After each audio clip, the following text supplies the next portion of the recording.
Like a second lag time. It's more than a second look. Okay, so that's YouTube is muted. Back to Zoom. That's a 10-second lag.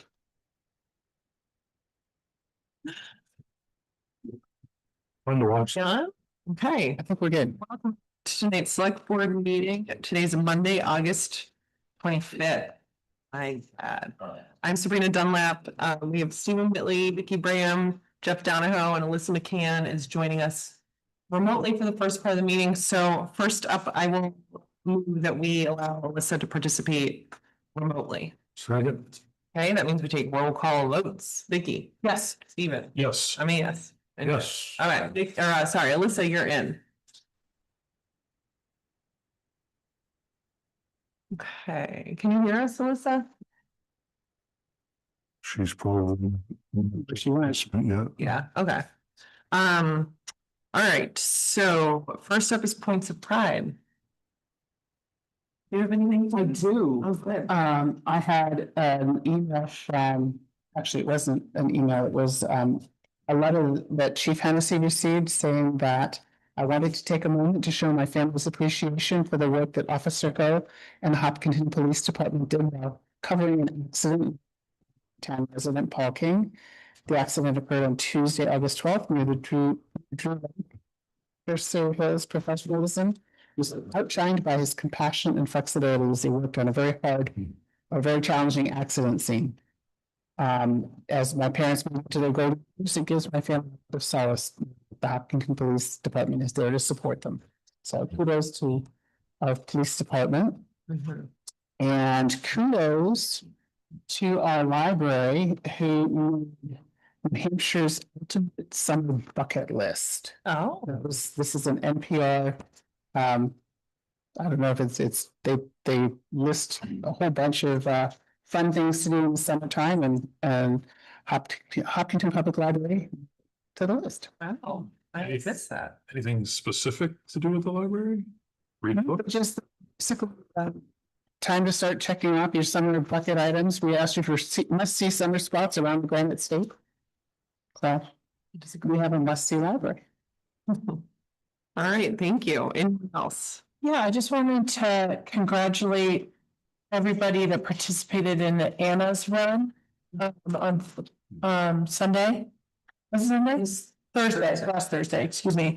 The organizers and the participants. I think it was really meaningful event. Yeah. Right, and just a reminder that we start school on Wednesday, so it's crazy, but here we are. So good luck to all the parents and teachers out there. Okay, next up, we have administrative. So first, we have approval of the consent agenda. I will move approval of the consent agenda. Second.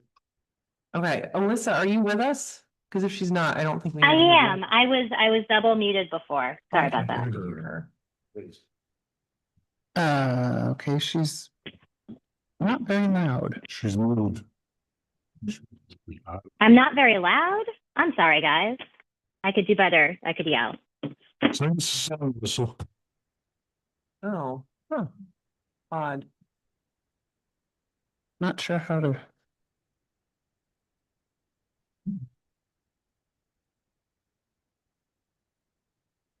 Barely hear her. Is she, All right. I maybe we will can be just there in like do 15 minutes. So just this keep part going. without I'll see you her. soon.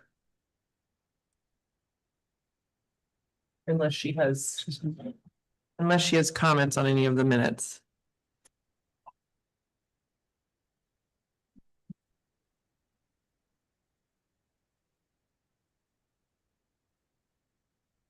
Okay, I think she's good. She'll be here soon. Okay, she just texted me. All right, so I think we can just vote on this, the consent agenda. So all those in favor? Aye. Do we have to do roll call? Well, she's not voting though, so I don't think we need to. Okay, aye. Okay, that's unanimous. Approval of the public meeting minutes from July 28th, 2025. So this was not our previous meeting, but the one before. So there was a question as to what Vicky had said toward the very end. Oh, right. Beverly went back and we listened to that part of the meeting, and so that is now in your in the minutes. It was under boards and committee update. Right, okay.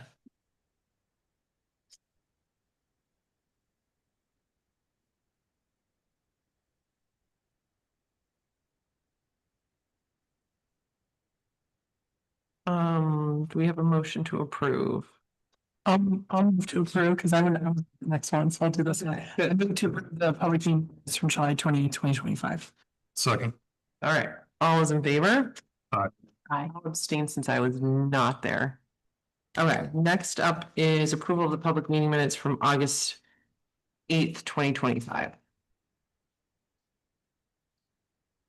I will move to approve the public meeting minutes from Wednesday, 2025, which was held at the fairgrounds. Second. All right, all those in favor? Aye. Abstain. Okay. Approval of the public meeting minutes of August 11th, 2025, and that was our last meeting. So moved. All right, I'll second it. Second, all right, all those in favor? I'll abstain. We're not there, okay. Approval of the non-public meeting minutes from August 4th, 2025. We have a. There's, yep. Thank you.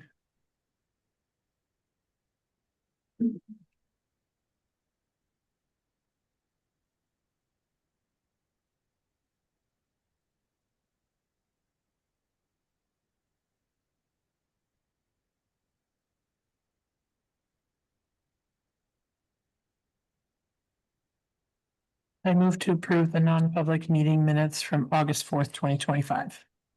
I will second and note that these minutes are sealed. Okay, all those in favor? Aye. All right, and last up, approval of non-public meeting minutes from August 11th, 2025.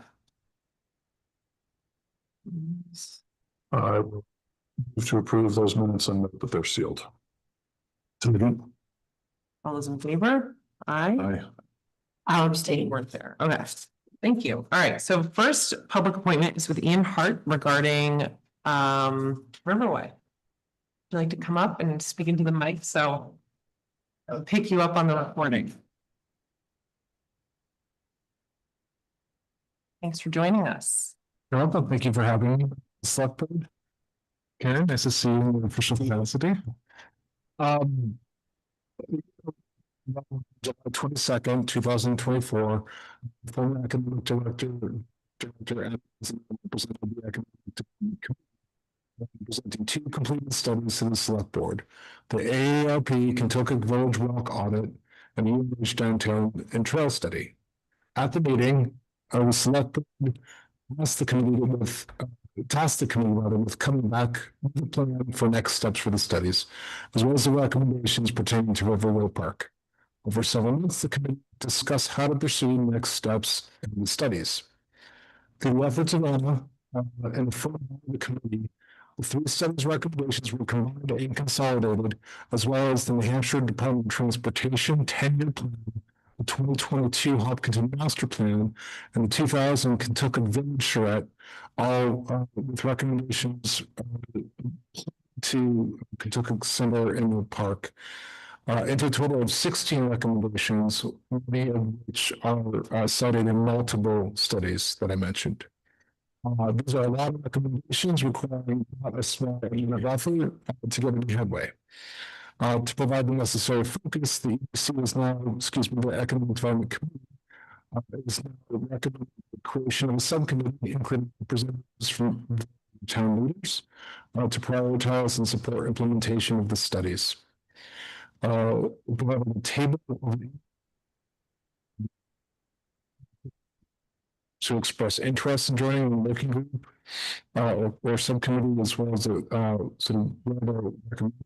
I don't know if that maybe the two is the same. See it.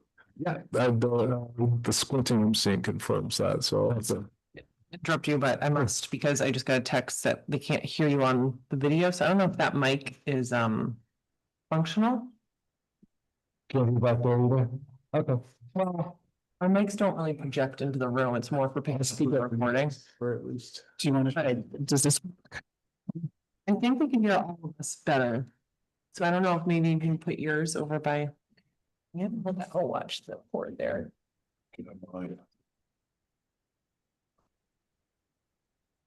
Thank you. Okay, hopefully, we'll find out. The list of committee members and a I'm just looking to see if I can put my fingers on. Yeah, I know we discussed it in the committee.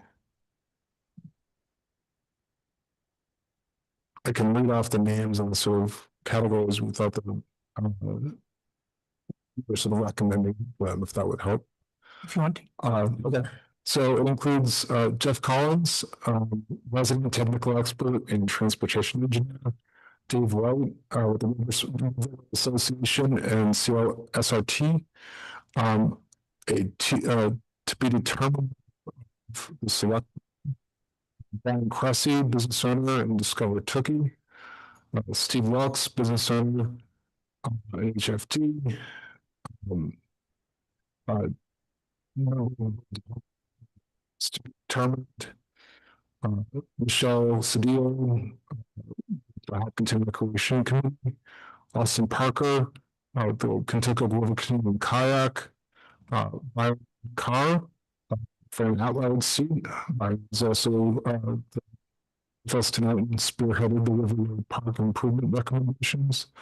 And then Alexander Poole,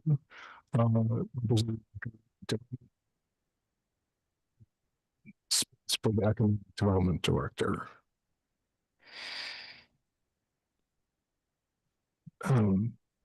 So I'm happy to have a few additional comments, but I'm happy to sort of pause there. Does subcommittee have a name? Parks Improvement Subcommittee. Okay. Kentucky Center.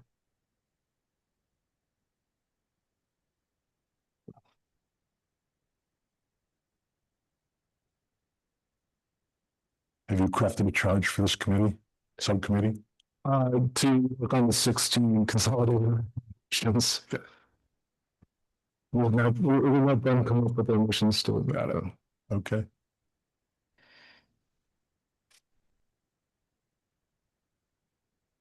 I wasn't here last meeting. Do we have the 16 recommendations to it? I'd be happy to move through those two now. Okay. So, yeah, we'll come back to that point too. So they include connections and visibility of the Kentucky River, and I'll send this on email, so you don't have to write it down.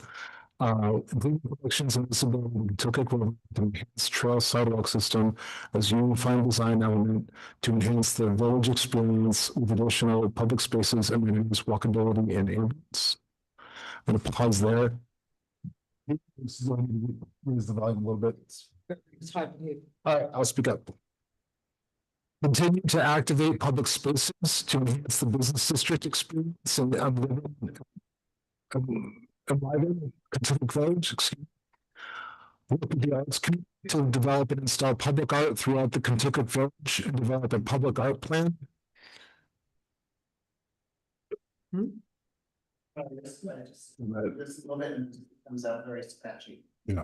Huh. All right, just keep going on. You'll find it.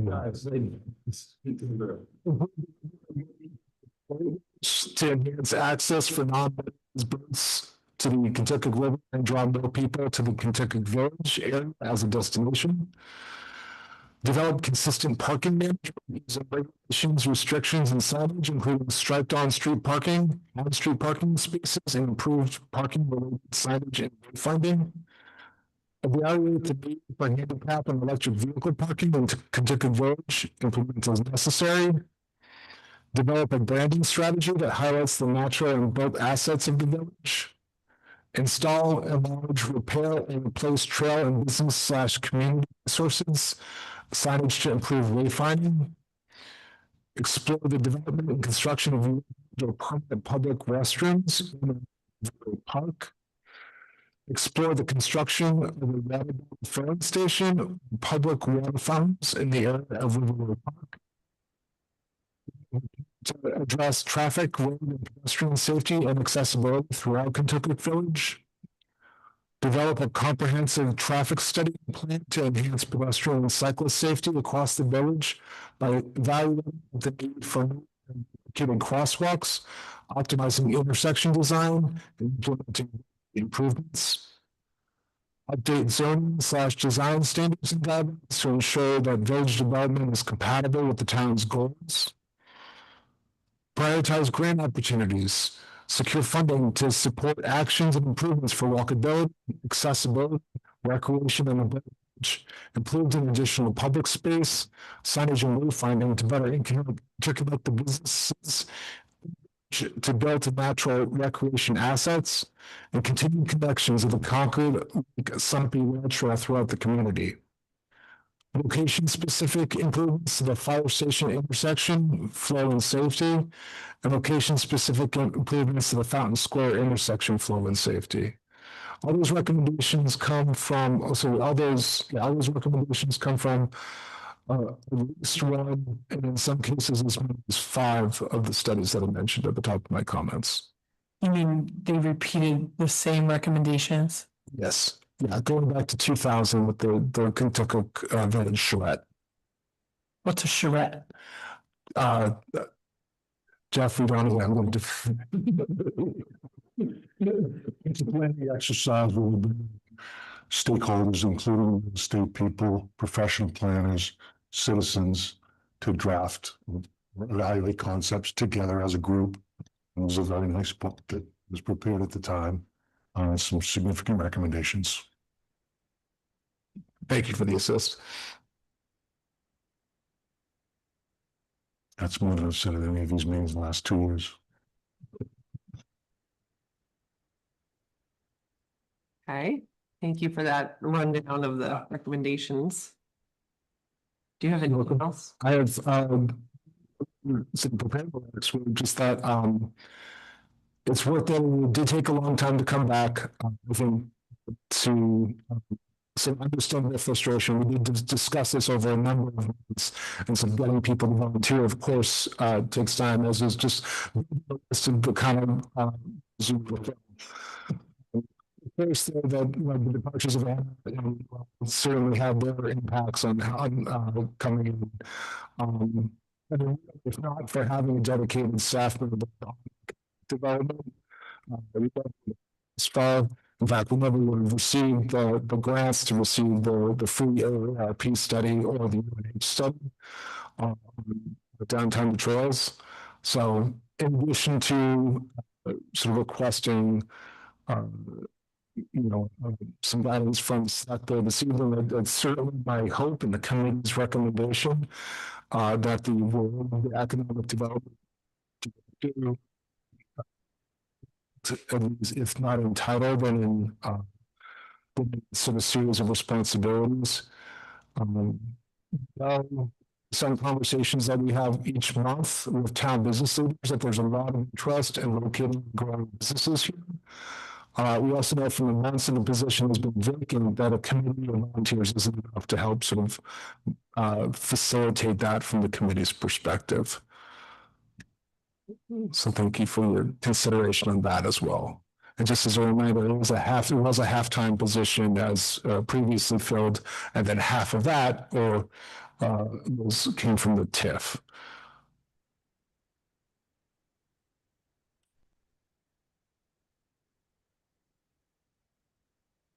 How big do you envision this group being?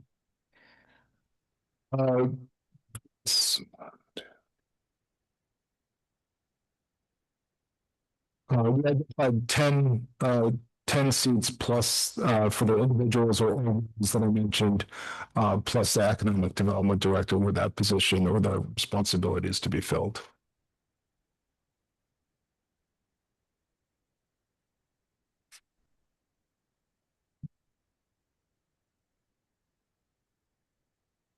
Other questions? I was a little distracted because I was texting with Alyssa about the sound, but so just like process and logistics wise, the subcommittee exists. It does not exist. We're asking for the go-ahead to work with the town and town leadership to help create this committee. Okay. Just sort of last as these recommendations are out there, we could fixture if that's the will of the select board.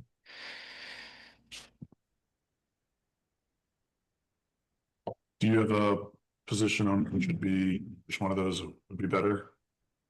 Working group or sort of a more permanent subcommittee? This is not, I don't think we discussed this in committee person. I think this is a working group until sort of, through the recommendation and subsequent recommendations. That way you're not asking, we're not necessarily adding at this time a sort of, standing committee.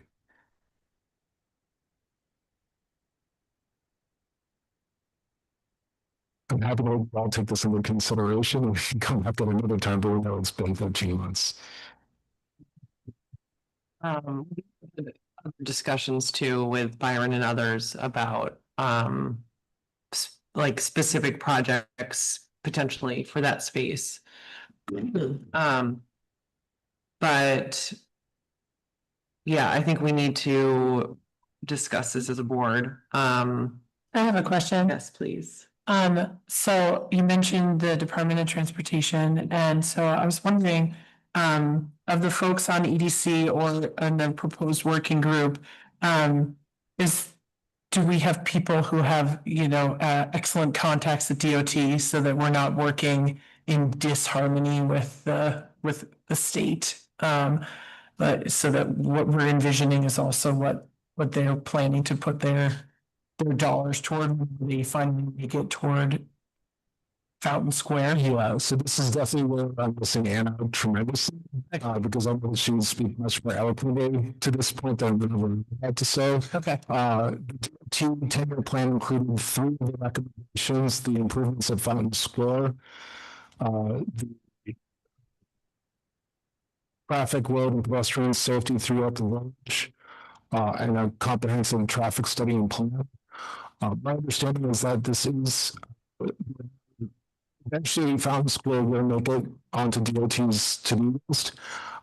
Without input from the town, they will do to improve it. So if there's specific improvements that we see as being beneficial, not just to cars passing through the village, but to pedestrians and sort of business development support as well. But some active and working with the solution will reflect the town's wishes and desires and best interests. Absolutely. It makes sense to give them that information sooner.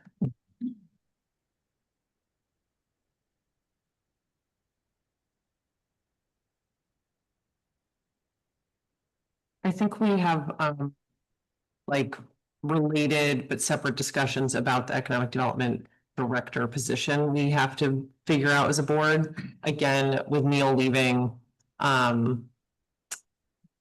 just something we have not addressed. So my inclination personally is that I wouldn't want to slow down the work of a subcommittee just because we don't have that position figured out. But I do get the sense from you that that would be a key piece, a key player or part of this subcommittee. So So we can see to discuss creating the subcommittee as the economic development director sort of providing the primary sort of position-based support, which is to Beverly from the town. She's been amazing support, but it's not the same as having somebody in this role sort of doing economic development exclusively. yeah. We have a lot to do tonight. Do you all want to continue discussing this, set Ian free, or do we want to talk about this later tonight, or we could talk about it at our next meeting? To let people sit on it and think about it. Now that And we made a 16 recommendation. Yeah, I'll provide some materials for for future discussion. Yes, with the understanding that this has been a work in progress for a while, so. Um, Can we tee it up to have it on next meeting's agenda? Just so yeah, September 8th, I think. yeah, that's right. mhm.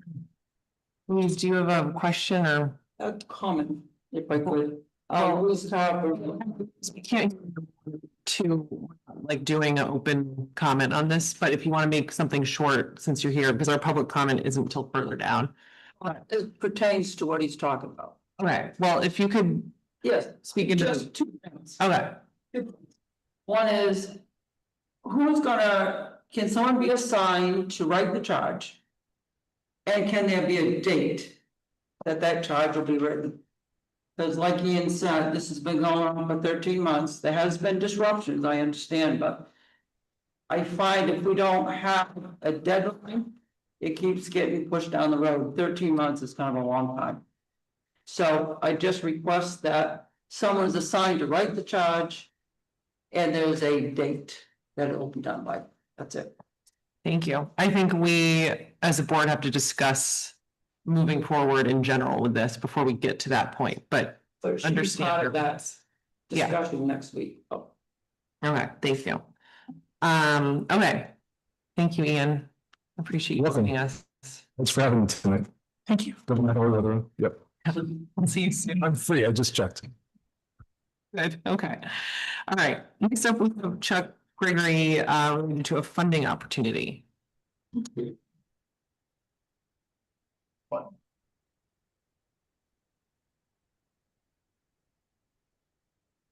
I'm not reading the title of your email, maybe that's why we titled. There was another email. Okay, okay. Can you just? No, no, It's a good mic. Just keep going. Yeah. Try to be loud though. I will try my best. All right, so Karen's going to pull up a should be a PDF. Should be Hopkinton ACEC.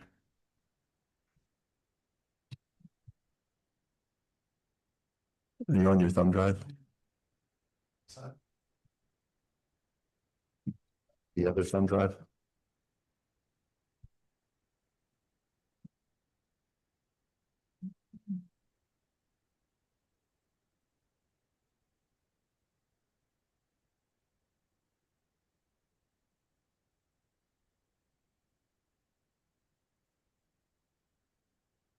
So while she's doing that, I'll just give a little background. So did somebody mention intersection improvements and head and bicycle safety? And also, even you mentioned Anna.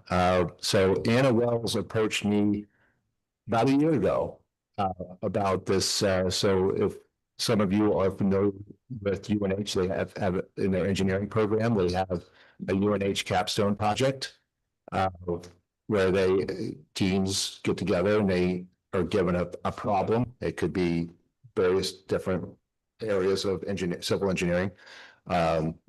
She came to me. So, and just to backtrack real quick, my name's Chuck Gregory. I'm at 132 Main Street. I am a resident here in town. I'm also a transportation engineer working for VHB. So with that background, she reached out to me because she had an idea for a project for these students. It was the intersection at Pine Street, Kearsarge, and 103, right at Riverside, and the fire station. So it's obviously has some known issues. I was here, I want to say January, maybe it was early February. I presented it to the select board, or these young gentlemen did. So they've all graduated now. We tried to get them back in before April, but as you know, it gets really busy really quick. So they were not able to do it, but they shared with me their final design. It was a presentation that they made to ACEC, which is New Hampshire American Council of Engineering Companies, something like that. So it just kind of, so I'll run through it. So I'm not going to give it its justice because I didn't prepare for that, but I just want to go through the slides if possible. So it should just be a PDF. Is it not on the, She brought it up, but it's not letting her share it for whatever reason. Can we see it here in the room, Adam? If we can't share it, Yeah, we can see it. We can see it in the room. We can describe what we're seeing. we can. We'll get it posted later, yeah.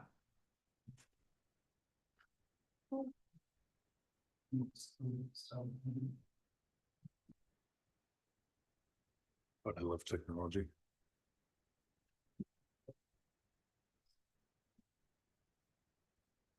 Perfect.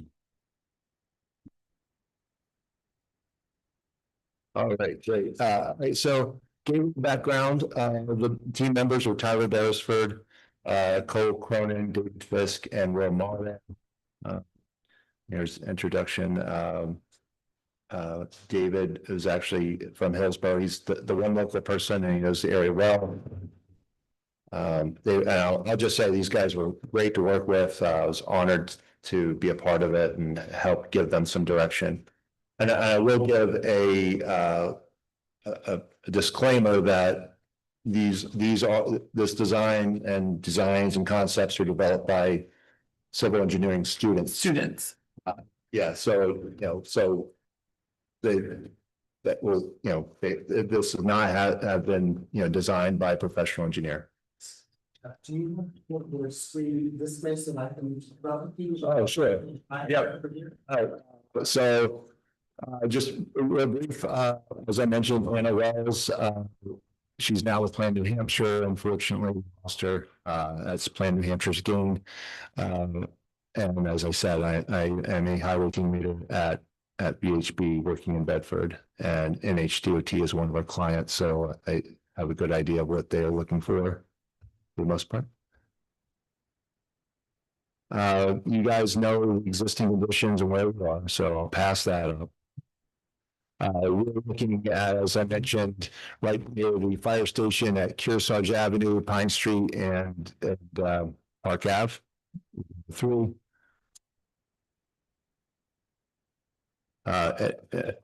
We all know it's the center of everything down in Kentucky.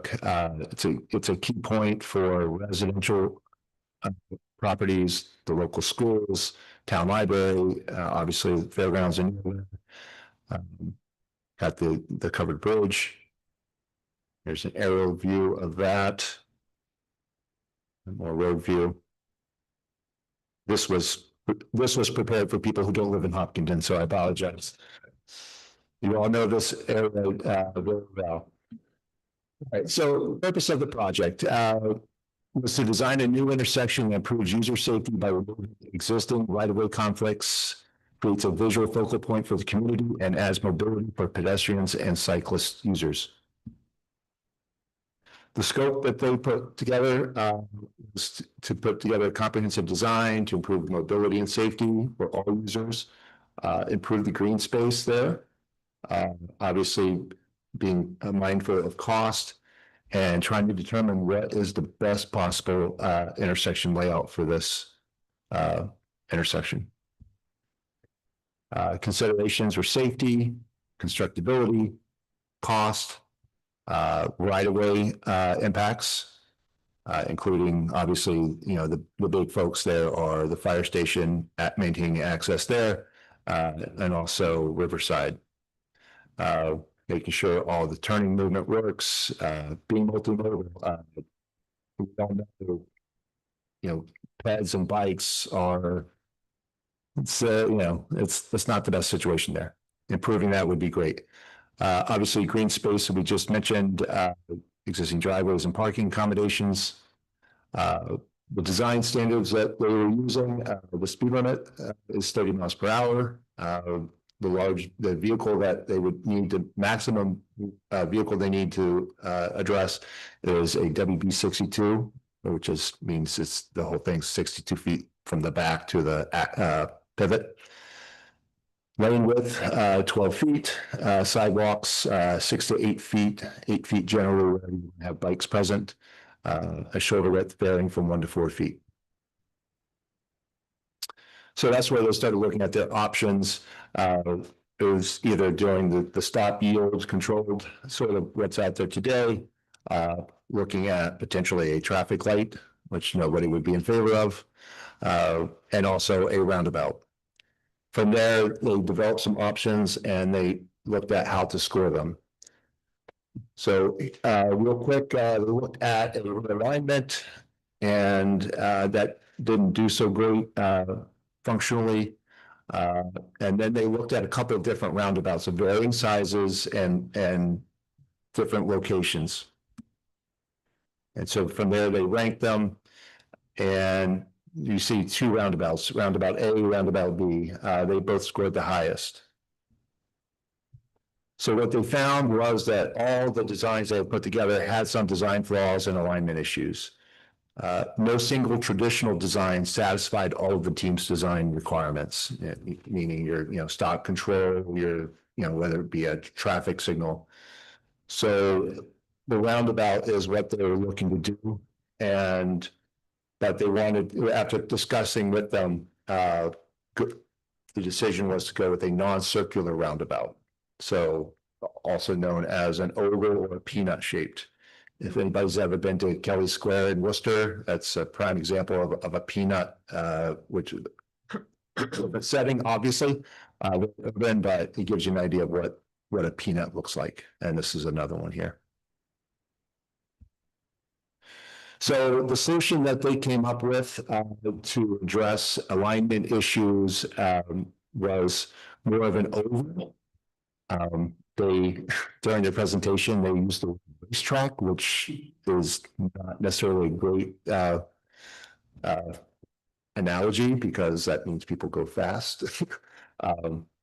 So what this does, it better aligned all the intersections and provided access to the fire station as well as Riverside. There's some general information on that. The benefits that they outlined was that it prioritizes pedestrian vehicular safety and it definitely improved traffic flow.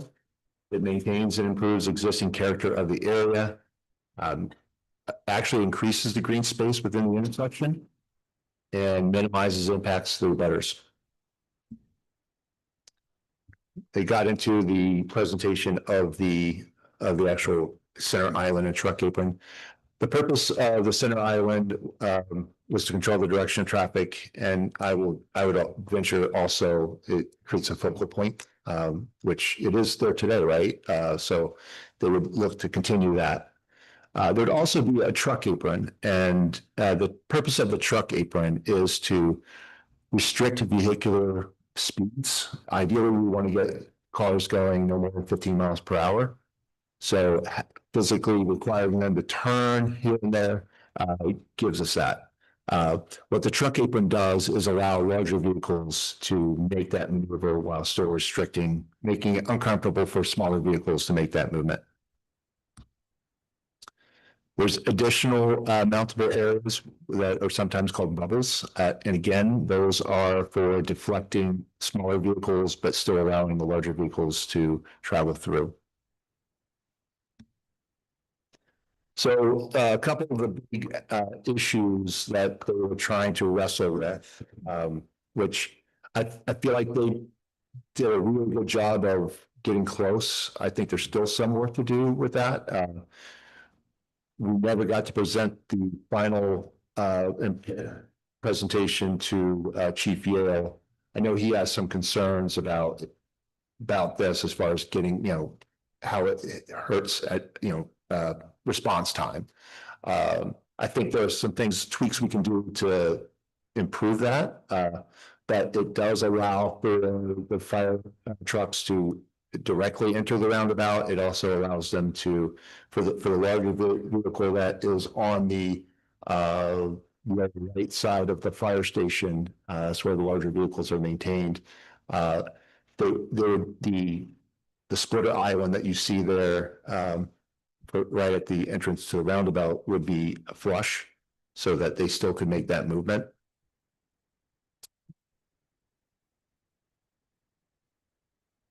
All right, and the other possible impact that they wrestled with was minimizing impacts to Riverside Pizza.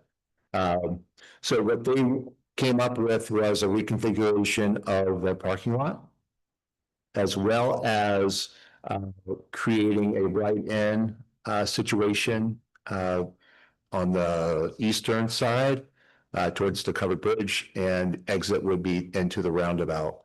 This would address, as we all have seen, the serious sight distance issue that coming in and out of that parking lot.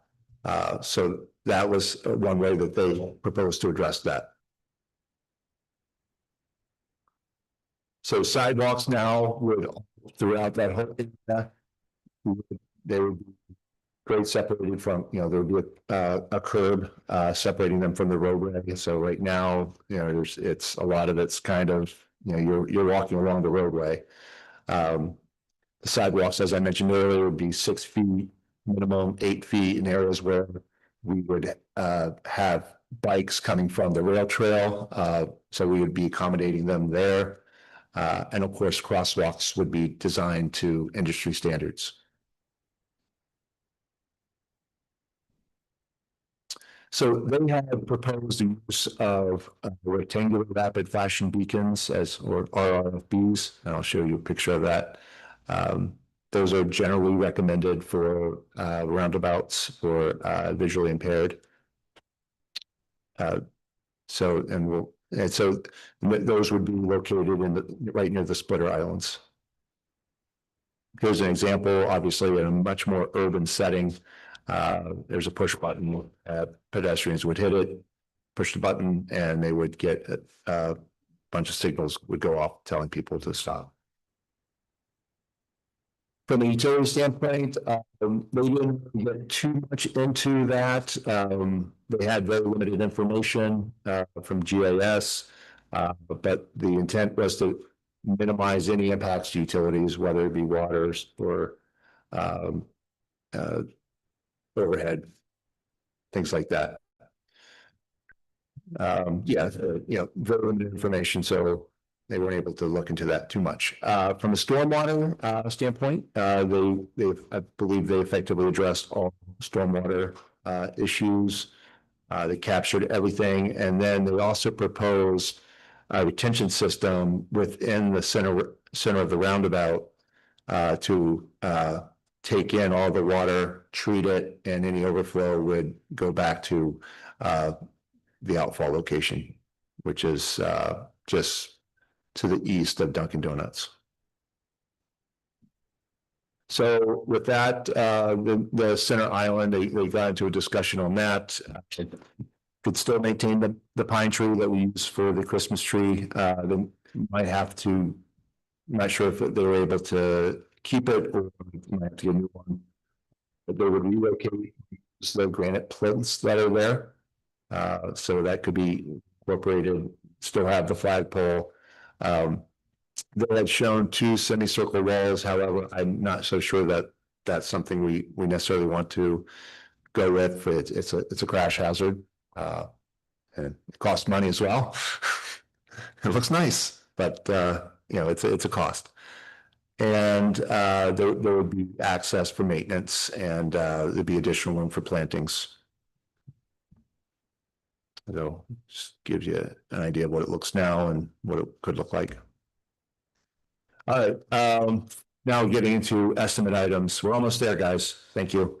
The big items are common excavation, asphalt, concrete, and some are being stamped within the truck apron. They had some very rudimentary estimate methods just at this level because it's still conceptual. The estimate they came up with was $5.6 million. They used the NHDOT cost estimating program. In my view, I think that's high, but I think it's still order of magnitude. That's probably where it is. So that is the end of their presentation. I know there are other projects that I know the town had applied for a TAP grant. My understanding is we were just outside of it. So I also hear that sometimes other towns don't decide they can't afford the match, so you never know. So, and I know that was for connecting with Fountain Square and Maple Street and also the cemetery there on Route 103. So I know Fountain Square is still, as Ian mentioned, it's still kind of baking in the 10-year plan. This was something that could dovetail in with all of those projects.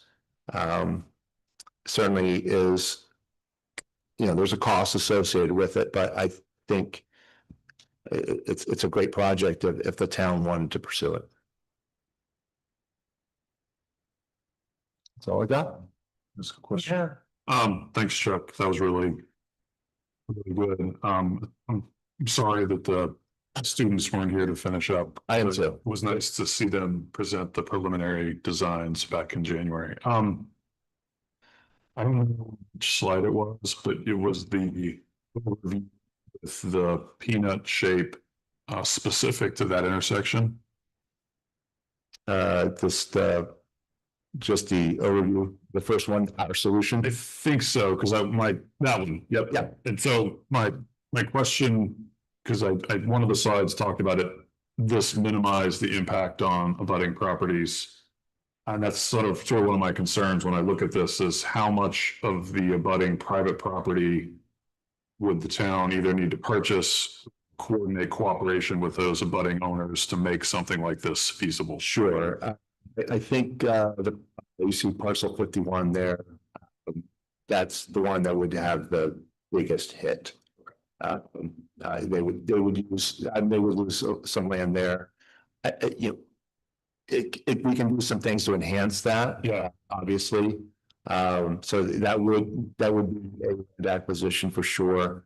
We'd have to relocate some driveways there for the farm access, for the rental building that's right there. Yep. But I think, at least from Riverside standpoint, again, you never know, but trying to make sure that they're kept whole, enhancing their access, enhancing the access of everybody around there, I think, and safety. I think everybody would be on board with that, and the enhancement of the focal point that is that area, I think would be good. But yeah, you're right. It's there are right-of-way impacts that the town would have to deal with. And I'm sorry, I didn't mean to cut you off. Go ahead. Go ahead. I didn't want to cut you off. Do you have more to say? Yeah, I mean, those are just things that you're going to have to deal with any project. It's actually a roundabout. For sure. And my assumption is that $5.6 million figure, I mean, that didn't take into account any sort of property acquisition that would need to happen. I am not sure. Okay. It might have actually. Okay. My sort of follow-up question was the other traditional roundabout design, A and B, did they have less of an impact or require less? They actually had similar impacts. If you go to, so I apologize, it's hard to see, but the impacts of that parcel 51 that we were talking about, it's still the same. Basically got stretched towards the bridge. Oh, okay. I see what you mean. To fill in that open space. Okay. So yeah, that hasn't really changed that much. Okay. Yep. Thank you. Yep. And can you go back to the next slide? Or our solution? There you go. One more. Yeah. So and one of the things that one of the critiques that I had was, and unfortunately I didn't get to see it until were too late for them. They are already presented it. We're getting ready to present it.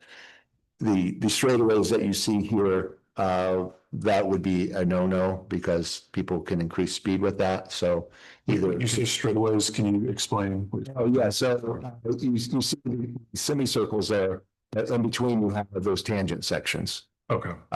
So again, we would want to either bring it in to make it look like a peanut, maintain. Yeah. So try to keep those curves. And again, so that keeps us, those speeds down. Can we go back to the slide that shows the other options? Cause I know it said none of, yeah, that one with the grid. That one. Oh, not pictures. Yeah, this one. So I know you said none of them are perfect, but. Okay, so cause I was trying to assess if there was something that was like, maybe didn't score as high, but the cost was significantly less, so it's like a little more reasonable that it might actually happen, but it looks like. It's really either roundabout or realignment. It's not like there's some other. So, yeah, I would say that none of the other options would address the issue of safety and capacity. Any realignment that you did without a roundabout would still have those functional issues that we have right at the end of school, at the end of the school day, things like that. Okay, thanks.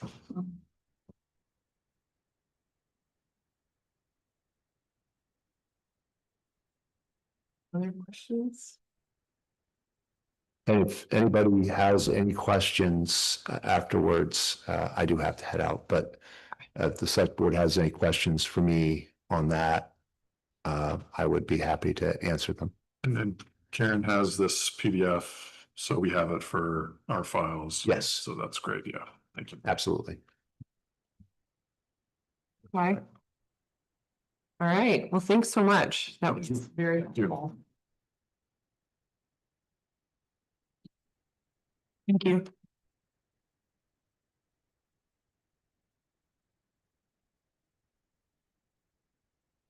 All right, people want to move on to our next public appointment?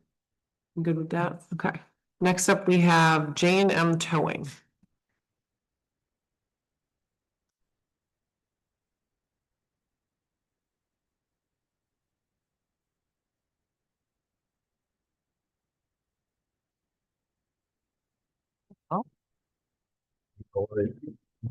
For J&M Towing, my son Matthew.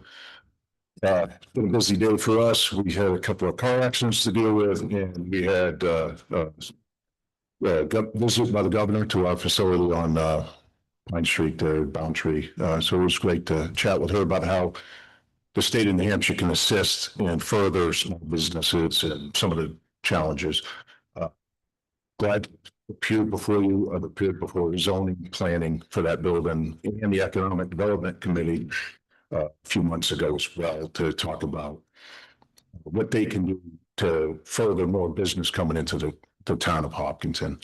So one thing that we're here for tonight, it's a slight disagreement that I have with Chief Hennessy, and it would be in years past, it's always been designated that Hopkinton would call the in-town tow companies, but there is a motor vehicle accident or whatnot, the need arises. And so lately I've had some discussions with him on this. And this is where our slight disagreement comes in. He doesn't, I don't believe, feel that it needs to be in the policy. And recently there was an accident in town, and a tow company was called that basically comes out of Pembroke to come here to Hopkinton. So my reason for being here tonight, and I won't take much of your time, and it won't cost $5.6 million. It will be, it'll cost the town nothing.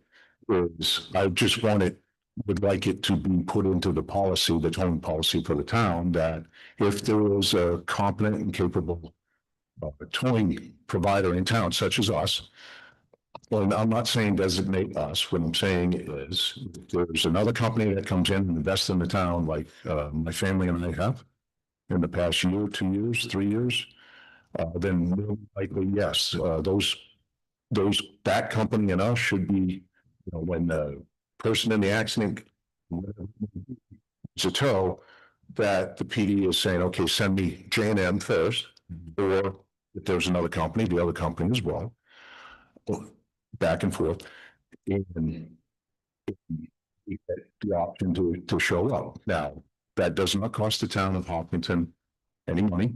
It's $0.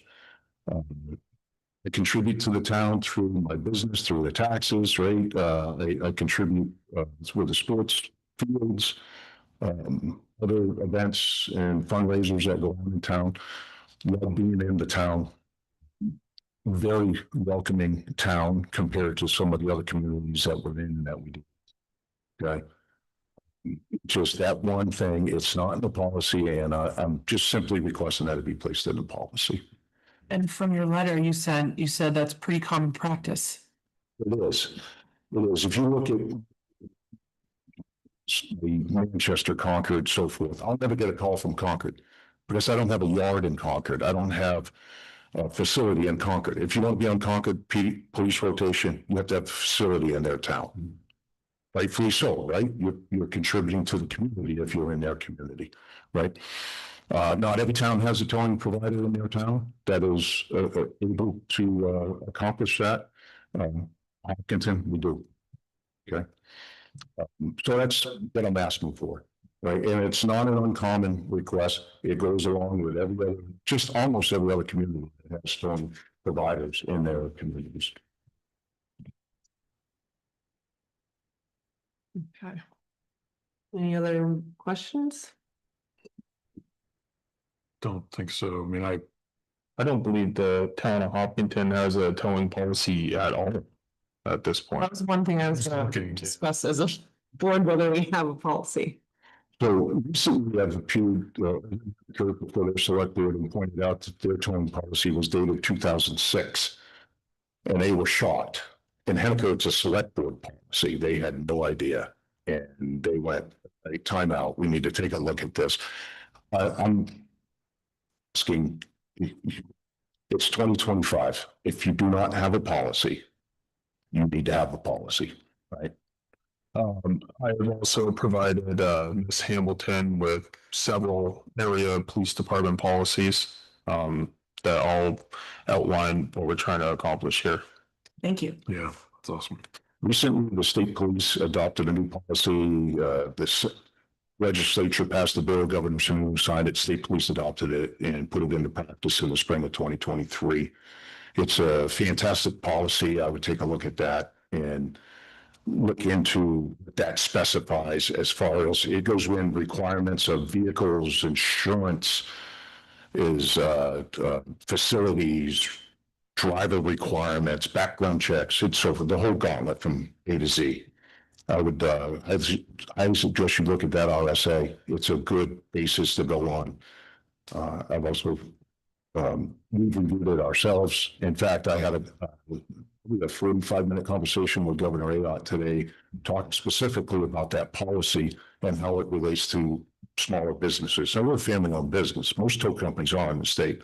There are a few corporations out there, right? So New Hampshire was built on the small business, not the corporation. So we need to keep it there. And so we had that great conversation about it. And I would suggest you look at that policy. Do you recall the RSA? It's one RSA 106B 26 through, I believe, 34. Thank you. Good for you. What you looked at it recently? Yeah. You mentioned it in the letter. Just hoping you can just sort of better articulate what's the advantage to the people in town of having a policy like the one you're It's a requesting? great question. Here's the advantage, right? You get in an accident, you live in town, you go to clean out your car to pick up your belongings. Most people aren't cleaning them out on the side of the road, the highway, wherever, right? My guy's here in Hopkinton. You get in an accident and your car gets towed to Pembroke, Concord. You're driving 25 miles. Here's another advantage. Some involuntary tows, arrests, suspensions, whatever. Your car gets towed to my facility or it stays in town. Towing rates are based off of towed mileage. If you're being towed 20 miles, your bill is going to be substantially higher than if you're only towed 2 miles. Okay. Plus, here's the other thing. I made this commitment to Chief Hennessy years ago. You call us, we never turn you down. I'm not going to cherry pick the calls. My trucks will go out any time of the day, day or night. We've also towed police department vehicles. It's really any town vehicle at no cost. Yeah. Okay. Thank you. Thank you. I think we'll have to, I don't want to ask you guys to like paraphrase your conversations with TJ, so we'll have the conversation with Sure, him, absolutely. his perspective and concerns. So, but this is super helpful. And one thing to add is the police department, the fire department here in town. They've been nothing short of excellent to deal with. This is just a minor disagreement as far as a policy goes. Yeah, in fact, we've had the fire department at our facility a couple of weeks ago, cutting up some cars for training.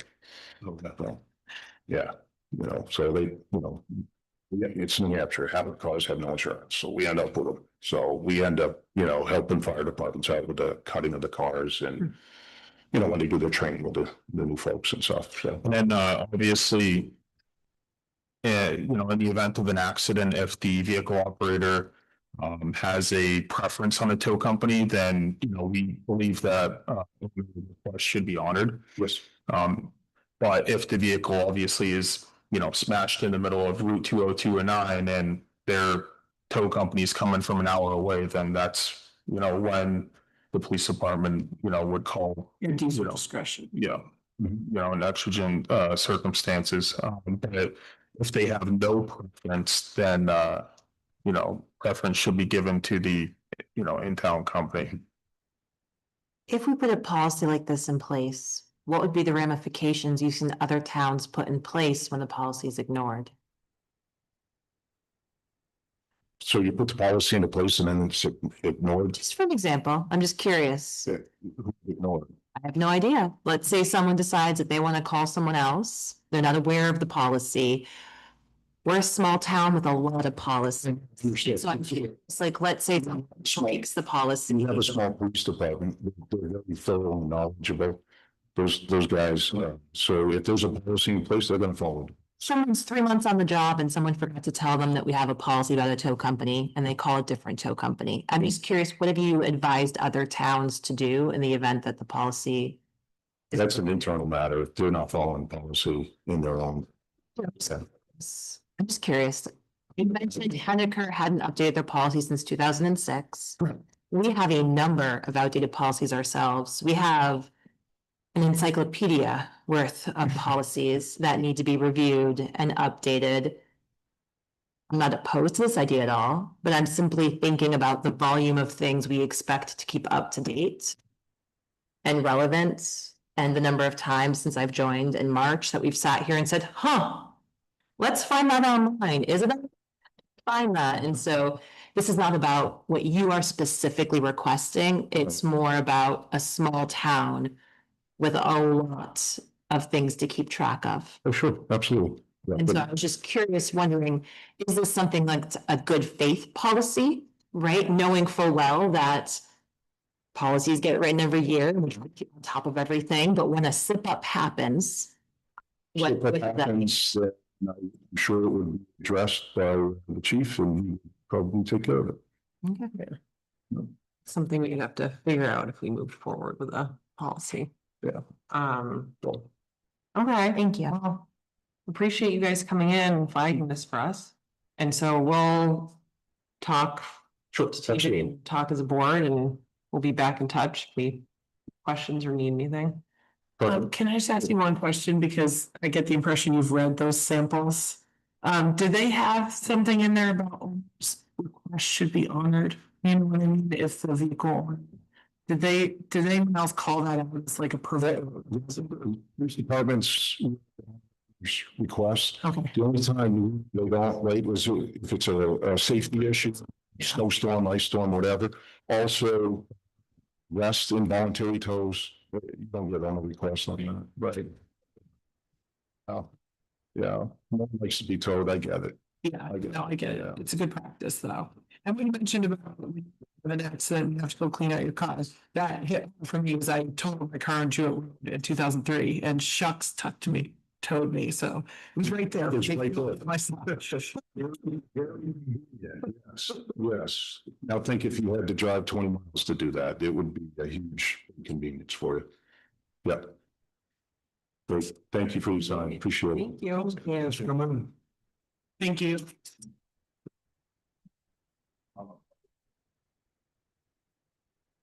Okay, next up, we have Kentucky Village Precinct. Come chat with us. We can pull up another.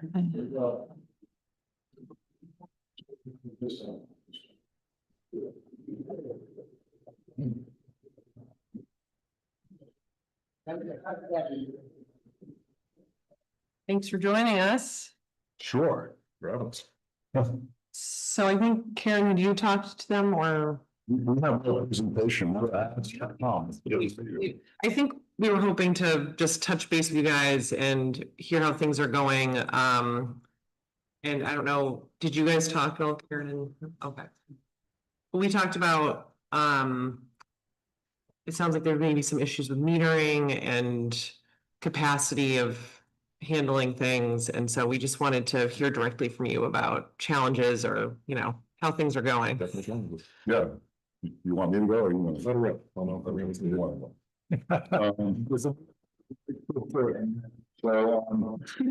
Yeah, I was listening to Alyssa say that we were both, I mean, we have a lot of issues. Metering is one of them, and metering is a critical issue that we'd like to get on, but it's when you don't have a full-time employee dedicated to that, you have a part-time or retired guy, me, trying to deal with that. So the issue is, we've been talking about metering. So we have about 600 meters. The way the meters work is there's a meter in the basement, where it comes in, pipe comes in. There's a wire from that meter that runs up to a radio. It's on the outside of the house. If all that's working, the physical signal gets transferred to the input signal. We drive by with a laptop with the right program uploaded, and it excites the radio, it gives you the reading, and then you take all that data back, and it goes, then we work with the town, give that to Christine to put into the billing program to create the bills. So about 120, I think it is, of those meters are not giving us a reading. And so whenever I get the opportunity to get in somebody's basement, I look to see if the meter register is there are numbers on the register. That means the meter register is not dead. And if all the wire and the see any breaks in the wire, then the meter's working. So the wire is connected probably to the radio. And right now I'm working on how do we replace those radios. That's one of the many things that I'm working on. But so that's sort of the issue, and then it's and I think Christine would like us to get this resolved, because she is the one, God bless her, who has to take all this and then come up with estimated readings based on past data, and you do the best you can because we're trying to give the railroad any income. So it is a high priority issue to make the commensurate with what you use. We also have some people out there that aren't even getting metered. I mean, they have meters, but they aren't getting, it's not reading, and somehow they're getting away with not paying for water. I believe there are some of those as well. So that's the metering issue. Your question, But said you are trying to figure out how to replace these radios. Is that because they're data technology or because they're expensive? it's because, so the company that was carrying that, it was EJ Prescott, and EJ Prescott was the rep for this particular meter brand. That they had a divorce, I don't know what happened, and it went to another company called Clan Maine. Developed a relationship with them and so forth, but still, it's, you know, I just need to follow through on getting to them and saying, okay, if I need to replace a radio, what do I do? And also understand that the way that the metering system works is there's a radio and a meter number that has to be entered into the program, and they have to sync, and they have to be the same thing. Otherwise, the meter won't be right. And that could be an issue with some of these when meters have been replaced, and then the meter number was not updated in the system, the radio. So, well, those are just all, you know, that's kind of a metering issue that, you know, is ongoing that we're trying to resolve. And I can speak a little bit as the guy in the street. So, in the pipes in the ground. So tomorrow we'll be digging, by the way, at the top of Cedar Street, Maine, in Maple Street, because we do have another leak. It was, can you talk into it? Sure, it's been said many times, we should replace these pipes, and I joke that we are 4 feet at a time. Because every time we do that, it's somewhere between $12,000 and $20,000 to make one of these repairs. And we're a well-run precinct. People, our forefathers and foremothers before us, have taken good care of, and we have a good reserve, but things need to change because we are going to run out of money, for sure. How do you know that you have a leak? Sometimes you don't, but typically you see water coming out of the ground. And when sometimes I mean water in the ground, I mean like at 1,000 gallons a minute, which is scary because we have a reserve of anywhere from a level of 600,000 to as high as 900,000 gallons. And if you're losing 1,000 gallons a minute, it doesn't take long. And you have to think about people flushing the toilets, drinking water, and taking a shower, but you also got to think of fire suppression because we're also the hydrant system as well. So if you discover, this is a very basic question, but if you discover a leak, like a bad one, like what steps do you like? we stop the bleed. Okay. That's the first thing we do. So if you do a bad cut in the arm, stop the bleed. And so we shut things down with no notice, and we get a little flack for that, but we do what we got to do. So tomorrow's leak is fairly minor, but we're trying to stay ahead of the state paper. So, which has been a challenge on a couple of occasions. So we're looking to get that taken care of tomorrow. And so there'll be a posting tomorrow morning that we will be shutting water down for hopefully only a few hours. And hopefully we find something minor, nothing major. We never know till we're in the ground. And to answer Ricky's question as well, sometimes you don't see the way at a surface. So we had a huge leak. Watford, Rockwood. There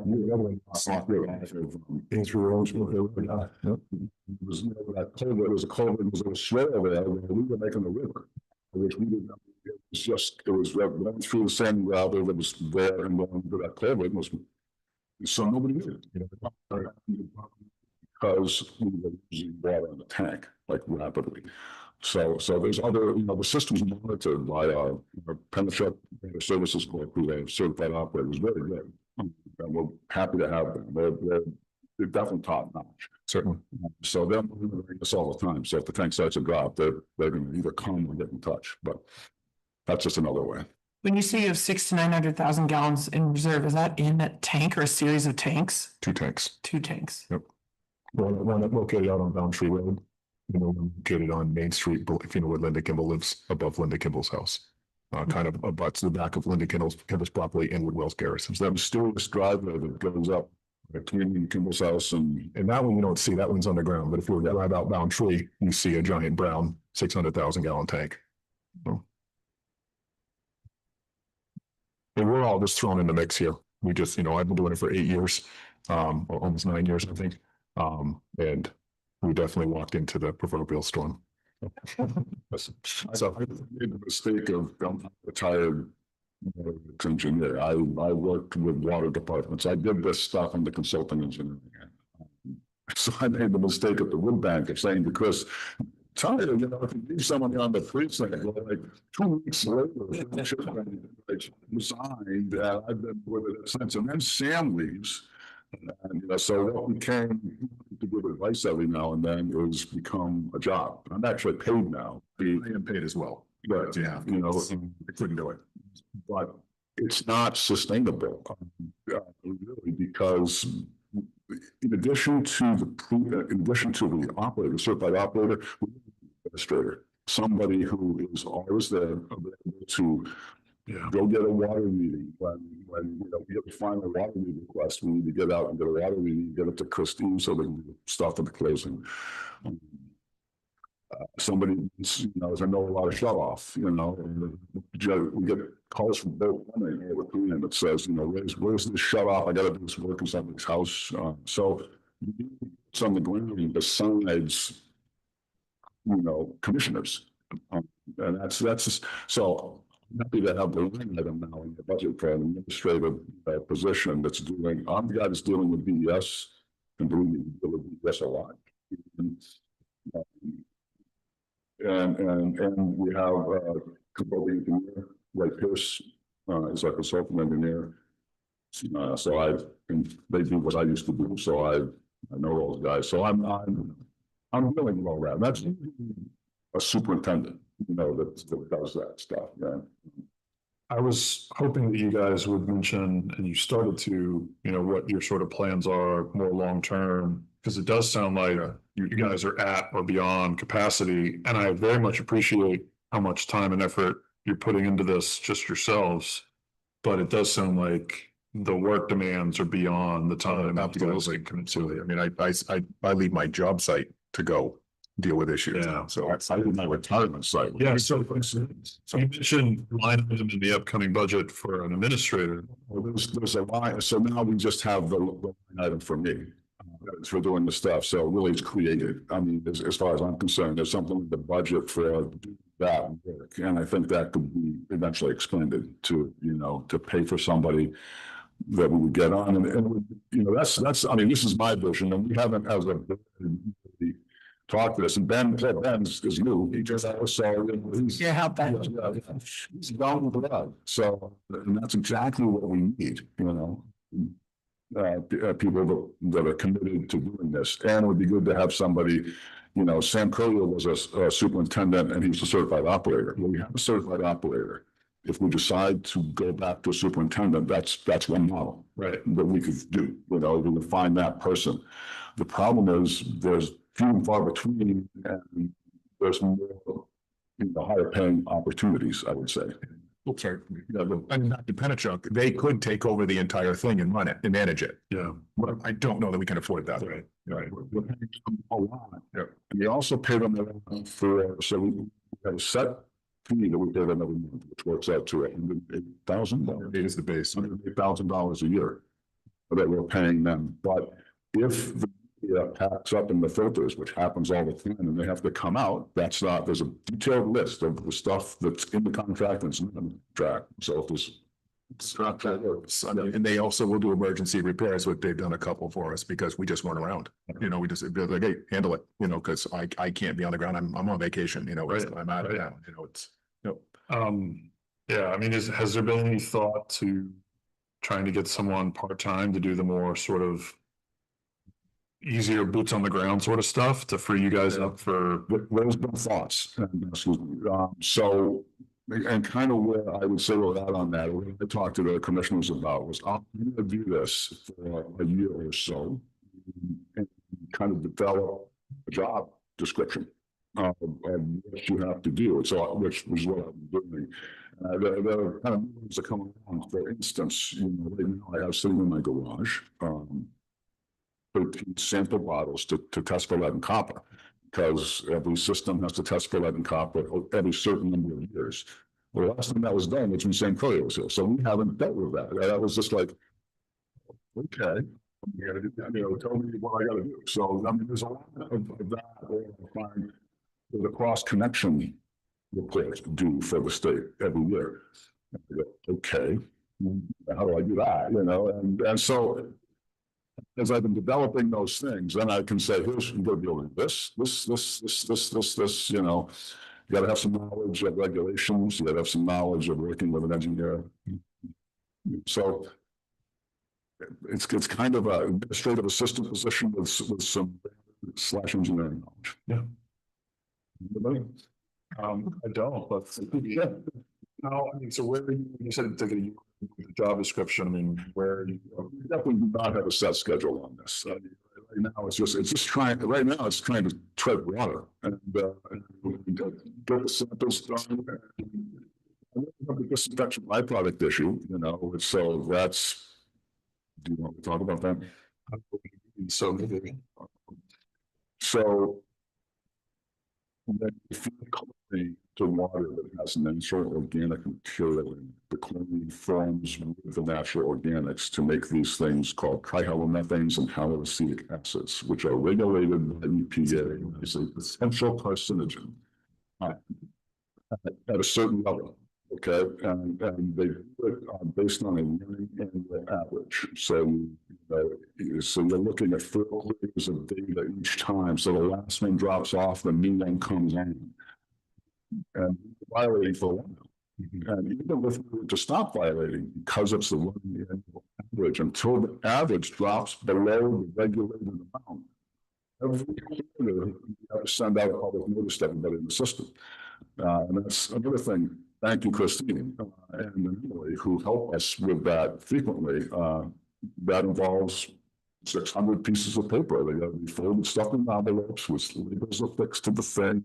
The town runs them through the postage machine. So that's, that's really time consuming. That takes like 8 hours to when all said and done. You're supposed to be doing to do disinfection byproducts. So the system that we have, which is a direct filtration system, feeding any sort of, I mean, maybe too much into treatment, but coagulants or chemicals, if you know anything about water treatment, it just goes through. It doesn't take out the organics, and that system, wasn't a concern. Regulations came into effect after it. So then we need something to take organics out. We've got a study to look at what that would cost. Cheapest alternative was $3 million to do that. And that's to add to a 25-year-old treatment plant that is no longer supported by the manufacturer. So, so there's a lot of things. Like I said, there's a whole array of issues. Obviously, I keep in mind that $3 million is just a plant. That's not the 4 feet at a time that we're replacing pipe. So that's the other goal. So what we are doing right now is we just opened bids the other day. Project to replace all of the media in our filters, the interior of the filters inspected, so that we're going to keep going what we have. But it's a little broke, but we think we can fix it, and also fix our backwashing system, because one of the problems is the backwashing system was washing media out of the filters into the rooms, which is bad. So we're trying to stop that, and hopefully and change in operational flexibility, Penachuk will be able to get the disinfectant byproducts down. Maybe should give us breathing space to go. Okay, now we have a 25, 30-year-old plant with a lot of issues. What do we do next? And actually, what next is phase 2 of that design. Is Ray Pierce, a consultant, is looking at that instrumentation upgrade, just the essentials, because you get a 25, 30-year-old building, things happen. So there's that. Right. And I think this is one important thing to note on the disinfection byproduct is that we are violating at an incredibly low level. So the water is still safe to drink. And Mike can attest, we can tell more about the engineering end of it. But the list based on, and I did check with yes on this, because people ask me about this all the time. The MCL that's set is based on the increased risk in getting a particular type of cancer by ingesting that water above the limit 2 liters per day for 70 years, which is considered a lifetime. So if you drink at least 2 liters of water for 70 years, you increase your chance of getting cancer by 1 in 9 million. That's the risk. I mean, that's how EPA figures out the risk is there. So I don't think that they're with it, but I do need to say that don't run out of the house screaming, because it's not dire, and it does need to be addressed, and we need to get it down. Has the commission always been, and I'm sorry for not knowing, has it always been set up with 3 folks working it? What has been previous configurations? So the previous configuration had a superintendent. The previous one, I mean, I don't even know the first Steve Crowell. Yeah, I don't know who was behind me, but Steve was here 30 plus. Well, I don't do book in the meal, sorry. 30 plus years. So when I came on, and before we got Penachuk, the things, you have a 3-member board that are just meeting monthly, and then you had Sam or superintendent. You have Steve. Steve was the superintendent of the water, and he was also running the wastewater facility and the transfer station. So he was like, he had a lot of balls in the air, and he got things going. But I would say there's probably a lot of Band-Aids put in that time. He did some good things, trying to do some water things, closing the circles on Drive and Rose Garrison, it's the water maintenance. So he was definitely thinking of doing things. He instituted the system to have that in. So there's one guy they're involved. 3 commissioners listening to that one guy saying this, okay, explain why, and then we talk about it. Now we have a company from Nashua who does this for communities all over the state, running our water system with 3 commissioners. And we have 2 commissioners, Chris, anytime there's a water main break or anything on the system, out like the services or he's the guy who's running to that. Anytime there's a violation, something to do with DES, something, a grants thing, I deal with that. And that's kind of a Stallone. And Ben's the tiebreaker. Ben's gonna.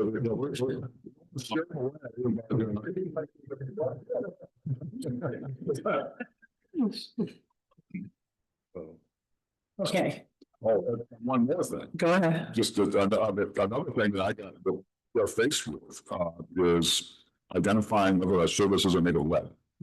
Okay, so that's a huge thing in the waterworks industry, and with all these other things going on, yeah, we'll do that, but. So we have done some stuff, but we have a consultant develop a list of all our services, but we don't have any data. Nobody wrote anything down. Nobody wrote 100 years ago or 60 years ago. It's. I don't think that we have. It was in 1960. It was William Kimball. I just found this out from, I think. Don just told me that so we have these little books that have little pieces of bread in them that will say 92 Cedar Street, and it'll be a tie to the shut off to shut that service off, and it'll say Jones. Excuse me, it won't say 92 Cedar Street. It'll say Cedar Street, Jones. There's no physical address. Any one of these, there's no physical address, and the state would not accept that as suspicion evidence that he has to figure it out, like something serious. So there's that brick house on Pinnacle Road, right in the area of Little Tookie Road. And Don Houston was a huge help because I'm looking at this, I'm thinking this is a house, but I'm not sure. I've tried multiple times to find this shut off and finally found an old tie. And I was able to say, do you think, I don't remember the name, do you, Don? I don't remember the name, but anyways, was this the Jones Restaurant residence? He goes, I think maybe. So honestly went there. My daughter helped me. We pulling tape measures and got it to where, the diameter of these tables here with a metal detector. Well, okay, found something. Nope, that was an old piece of metal randomly in the lawn, and finally found that shut off, and it worked. Yeah. They don't always work. So anyways, the only records we have are from the 1960s. So yeah, they were done in 1960. So obviously after 1960, we have and you couldn't really use those, So to identify whether, because most of them say the services were copper, that the service is made of copper, and almost every service that I encountered is copper. But I go into anybody's basement to look at a meter, take a picture, look at it, it's copper. So that's good. But in terms of satisfying the regulation, we cannot say that it is on our end of it, or it comes out of the water main. So eventually we're going to dig that up. And so we bonded $1.7 billion, which would be the cost of digging up 600 services roughly, and company engineering, say whatever costs. And that's to get a grant that was at 71% principal forgiveness, but that's dropped to at least 66, and I don't know where it stands right now. But anyways, that's another thing that's cooking out there, that's going to have to happen. And there's services that have been paved over. Yeah. Sidewalks, Yeah. driveways. I have found one where we literally cut a hole in the driveway. We were renovating the house anyway, so it wasn't a terrible thing because it was getting paved anyways, but otherwise, tell someone they got to cut a hole in their driveway. Yeah. Yeah, so. Okay, so you said that Steve put in the meters. Yes. So what was before that? Before that was me. They had little wheels on the outside of the house. And I think it's good. I never did it. No, fortunately, the electronic meters were there, so I never did it. Okay, so before that, where it is, guy would come, somebody would come up. Steve would jump, do one of those jump that opens like that. And She's too young for that. I was talking about. expand anything to that. And he was in the league. You know, and before that, he was getting into the basement. Yeah, we got in the basement and look at the water there. So this was a great innovation to add them so you don't have to get into people's houses as long as the water works. Do you guys have it in your current budget to sort of expand and have an employee? No. Okay. We have a line item. Yeah, but we don't have anything in our budget to do that. But you know, like I say, as I continue to do this stuff, I get a better handle on everything that's involved, so that then I can say, you know what, you're paying me $15,000 to pay somebody, you know, for 75 grand actually. Job description. That was my sort of follow-up was next year, you know, if there's been some consideration of increasing the budget so that you can hire someone for this job description that is in the process of sort of being created. We haven't had that discussion, but yes, we're all thinking about it. But nothing formal. Yeah. It's early. It's obviously, yeah. So that's 10 ways to wait. Too long. Not since I've been involved, and Since I've been involved, even we had a rate study done. On the asset management plan, the system, and in that asset management slide, the rate study was part of the asset management. They recommended that we raise our rates at 8.33% every year for how many years now? I think it was 10 years. So the taxes and the water rate. And the tax rate, and that's based, so are you familiar with asset management plans? Yeah. Okay, so and you work for towns, so an asset management plan show is to take every asset you say what it's worth, numbers to put in service, what are you in that service life, what would it take to replace it? Okay, so that then they could go on their equipment and say, okay, you need to replace those water mains by 2030. So are we going to do that? Because it would be astronomically expensive to do everything in the asset management. But the rate study, so the rate study is sort of trying to look at that. It's, the biggest thing is it's our different plan in 10 years, maybe. You know, we're trying to get these upgrades to make it good, as good as it can be, until we figure out what we're going to do to replace that, which will be a big ticket item. And remind me if this is incorrect, but the treatment plant is because we use surface water. That is correct. Okay. Yeah, and you have what's for groundwater. That was part of the work. Like, as part of we got, we had a $50,000 to look at groundwater. We went to places that were reasonably close to the water system that we might be able to look, and so far we struck out on being able to look. So one of them was the Rollins property over on Cookie, with the trails around there. That's been identified as an aquifer, and there'd be enough land for us to put it in, but the language that Five Rivers holds on that will not allow us to do that. We can't even look. The same is true of a piece of town forest at the junction of Union Street and Creek. There's a piece of town forest that we were looking at, and I talked to Lincoln Music and make sure of the easement. So that's what we're running to. We can't even look in those places. They're non-starter. But that's not to say the groundwater is not possible. Tennessee, there's a whole bunch of issues involved with that as well. So right now, with our sources, it's really pristine. It's very well protected. We have no PFAS, and I don't know if it means anything to you, but that's huge. It said to us by Penachuk, or Don Ware, who's probably the foremost authority of water in a state. He says our raw water is phenomenal. Like, you could probably go take a cup of Bear Pond and drink it and probably be just fine. Yeah, wouldn't recommend it, but you'll probably be just fine. So See. Right. So we have a good source, and the other thing is it saves us some money because it's a gravity source. So that's flowing downhill, and pump to assist the water to push it through the filters. So we have a lot of pumps, but that's, you know, compared to, say, the sewer. You know, I don't know what the sewer costs if they're pumping the sewers to the top of the hill. This seems to me sort of idea, the sewer plant at the top of the hill, you know, pump everything up. So, you know, we would have those costs too if we had a groundwater supply, because the generally that.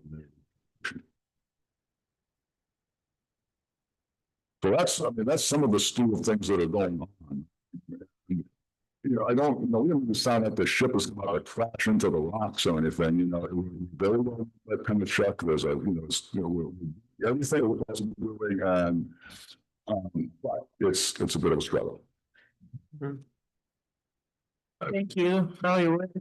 I was just saying, we hear anecdotally bits and pieces of what's going on, and so it's nice to hear directly from you guys about, you know, what the big issues are and how you guys are tackling them. And feel free, I mean, it's arguably one of the larger assets in this town. Yeah. If you take, you know, not what you see, but what's on the ground as well. If anybody would like a tour of the facility, we'd love to show it to you, show you where we're at, what we're doing, you know, what our plans are here in the next year, hopefully. It's kind of fascinating. I mean, I will say I certainly enjoyed it. I've learned a lot about it. Yeah, we took who was our treasurer, he was like, oh, because it's not that. He's worked out about everything. I'd love to tour that. That would be Awesome, and that's what people think is water. Right. And then you really see what's really involved, you know, Yeah. you can take a hike or drive out to Bear Pond and see that. It's pretty cool out there. Yeah. Yeah, people, the only time they really pay attention is when you turn that faucet, nothing happens. Right? Sure. Then, what the hell? Right, yeah, exactly. Is that so pristine just because of the nature of? It's very well protected. It's It's well well protected, they showed development. Up there, in the middle of nowhere. Our biggest adversary are the beavers. Yeah. Or a carcass, you know, like say a deer gets out there Yeah. on the ice and can't come out, and it obviously its demise and decay. So you need to be careful of bacteria. Yeah, that's why we a treatment plant. Yeah. Yeah. And we disinfect. And that can elevate, Makes disinfectant byproducts, but it also kills pathogens, so we have to. Can you specify the type of corpse you meant? Because you started that sentence. deer Story going. Or like a deer carcass, it's out on the ice and they can't out. So they full on bands. That's so good. Just clarifying. So Never seen that happen, but twice. not. Just say your full names just for our minutes, the ease of taking minutes. Sure. I'm Chris Bodett, the chair of the commission. Okay, Chair. I'm Mike Metcalf. Ben Patrick. Okay, thanks. This has been very informative and helpful. I would love a tour, so maybe we could set that up sometime. Cool. But unless there's anything else you want to share at this point, perhaps we could. I mean, obviously, reach out anytime, but No, I'm just to say that Christine and we are a huge help. So I just want that you guys know that, and so was Neil. So I'm looking forward to working with them. Because it helped us a lot with things like we started to get a little trouble with Department of Revenue Administration and things like that. We go to Neil said, make this right, Thanks. Who's my one person on there? Probably Jen Mock at this point. We have obviously we're fully staffed now. We have a secretary and a treasurer. For quite a while we did not. Thanks for Neil and Michelle. Michelle's stepping in. So now we are fully staffed. Hallelujah. Yeah, and we have our bookkeeper. For years it was Kathy Donahoe. And we have now a Jen Mock, and she would probably be she and Norm Gupel. Yeah. Kathy was the one who used to ride her on us all the time. Yes. Did a good job. Now Jen's really filling her shoes well. all right. Anything else? All right. Well, thank you guys. This- We appreciate your time. Thank you. Okay. So we can move on to old business. I suggest we move up the horseshoe pile and the Hopkins Fair, because I think some people are here to hear the horseshoe pile situation. This was really just a few people had reached out to us about what was going to happen to the horseshoe pile out there in front of the old building that was taken down. And I thought we could just sort of generally discuss and not go too far down the road, but just discuss it generally, and then we can invite people to share their plans at another meeting, just level set, nothing's happening to the pile at the moment. And it's just gonna stay as is for now, but I was thinking we can chat briefly, but another meeting, either the next meeting or 2 meetings out or something, invite people to come share their thoughts on what could become of the pile. Okay, yeah, Mr. Dearborn. Yeah, I can keep this short and sweet. You know, to some people, it's just a pile of scrap iron. Do you mind speaking to the mic just so people? They can talk to whatever. But people online know. That's what I'm thinking. Sorry.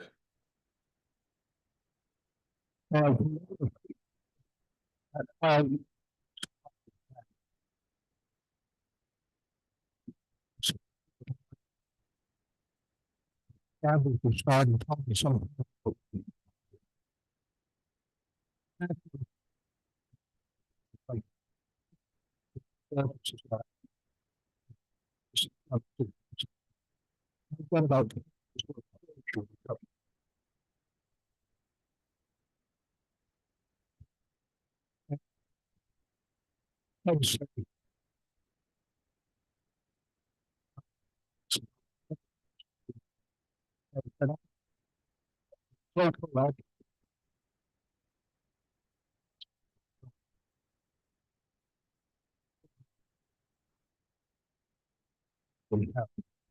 So I thought.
But I don't think before, so I think, so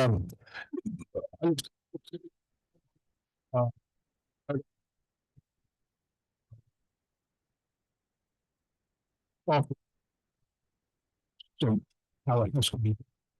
I think if, it was like, it was,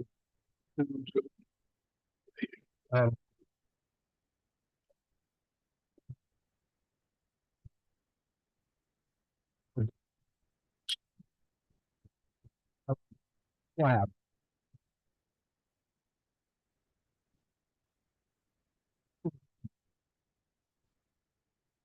Up through the 6 foot. That's what I was.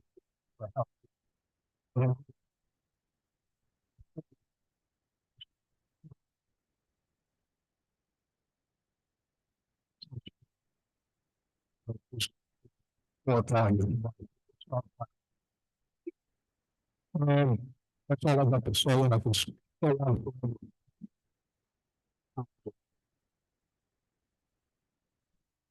Thank you. Appreciate those preliminary thoughts and, yeah, we're not gonna do anything until we get, input. Yeah. There'll be more chances. I think the level.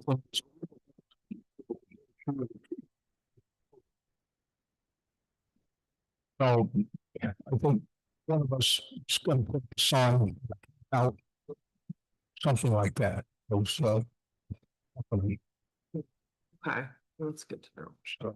We have the information to put up a sign and cover the pile somehow to keep it. It's just sitting out there now and it looks very inviting. Mm-hmm. But I have a section of, probably 16 feet of chain link fence. I can bring it's 8 feet wide, about 16 feet long, and take my lawn truck and lay it over the top and signs to keep out,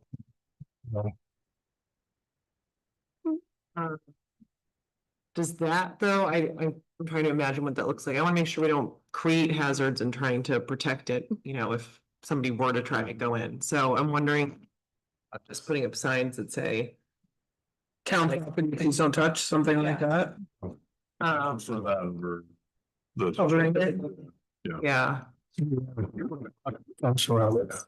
Lawyer right there to give us some wording for the sign, so we cover all the bases.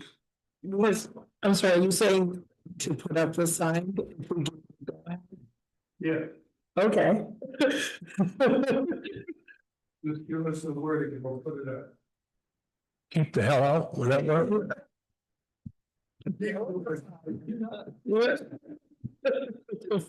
Well, it's better than rainwater. Thank you. thank you. Board wants to make a statement of the horseshoe pine perhaps in its future. Not yet being decided, and in the meantime, Yes. do not. Yeah, I think, perhaps just a clear no trespassing, or, I mean, I don't know how you can't, it's a town property, so, but maybe, what do we think for making it clear that you cannot just come and take the shoes, and that there's going to be further discussion about the future of the horseshoe pile? We did discuss this in a meeting about a month ago, and we were going to proceed in a different direction.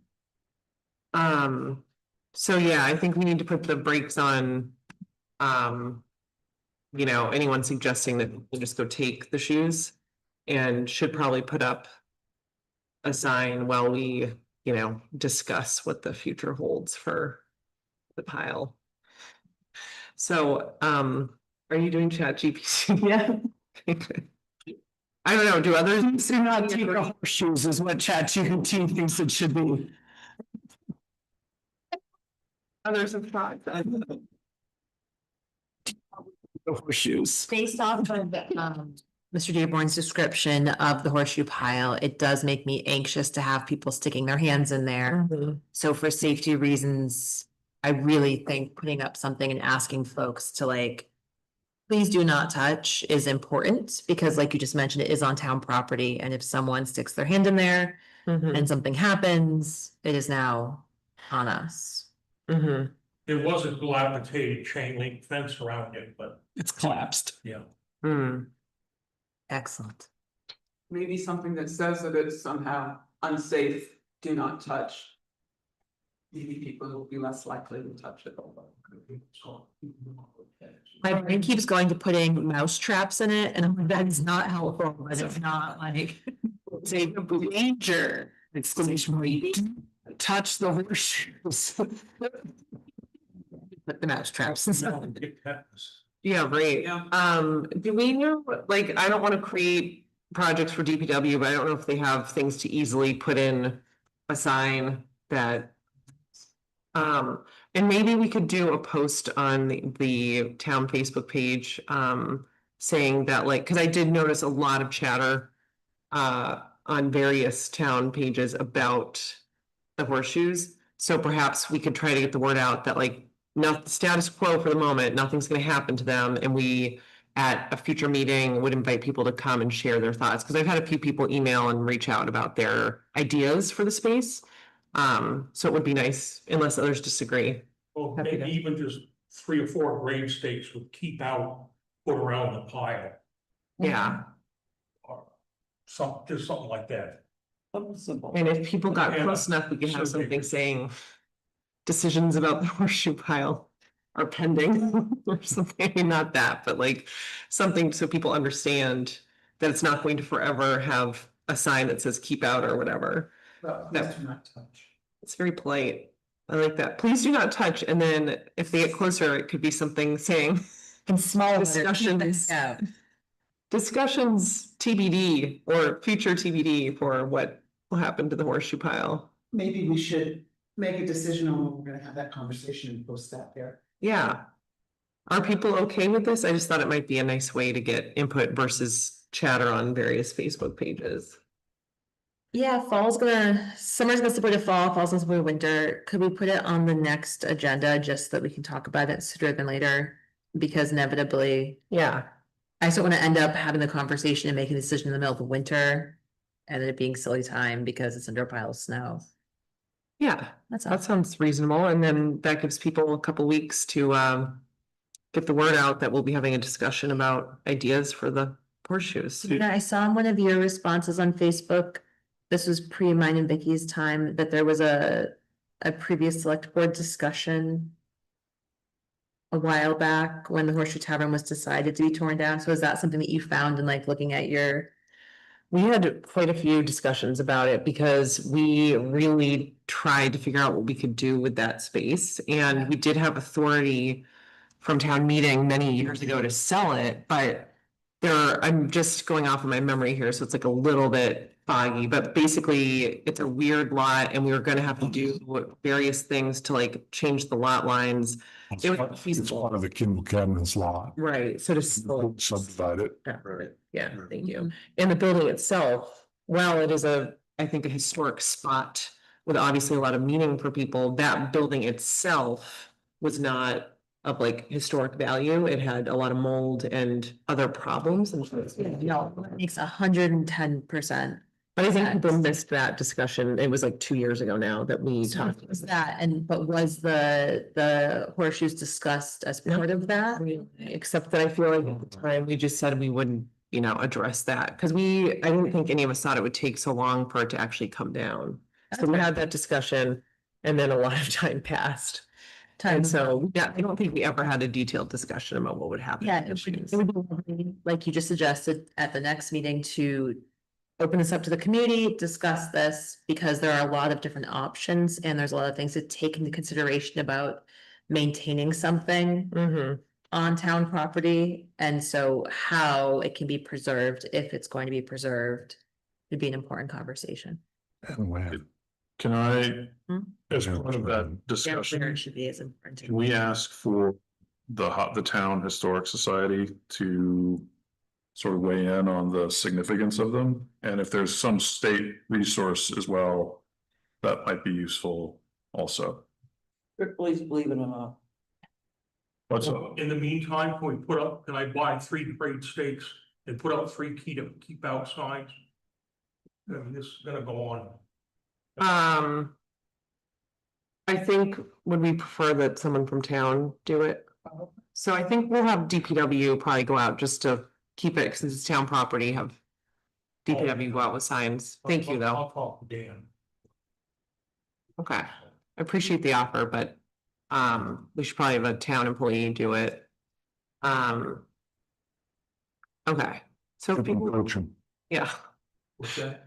coach him. Oh, we work for the town anyways. Trees. okay, so if people are okay with that, and if you can.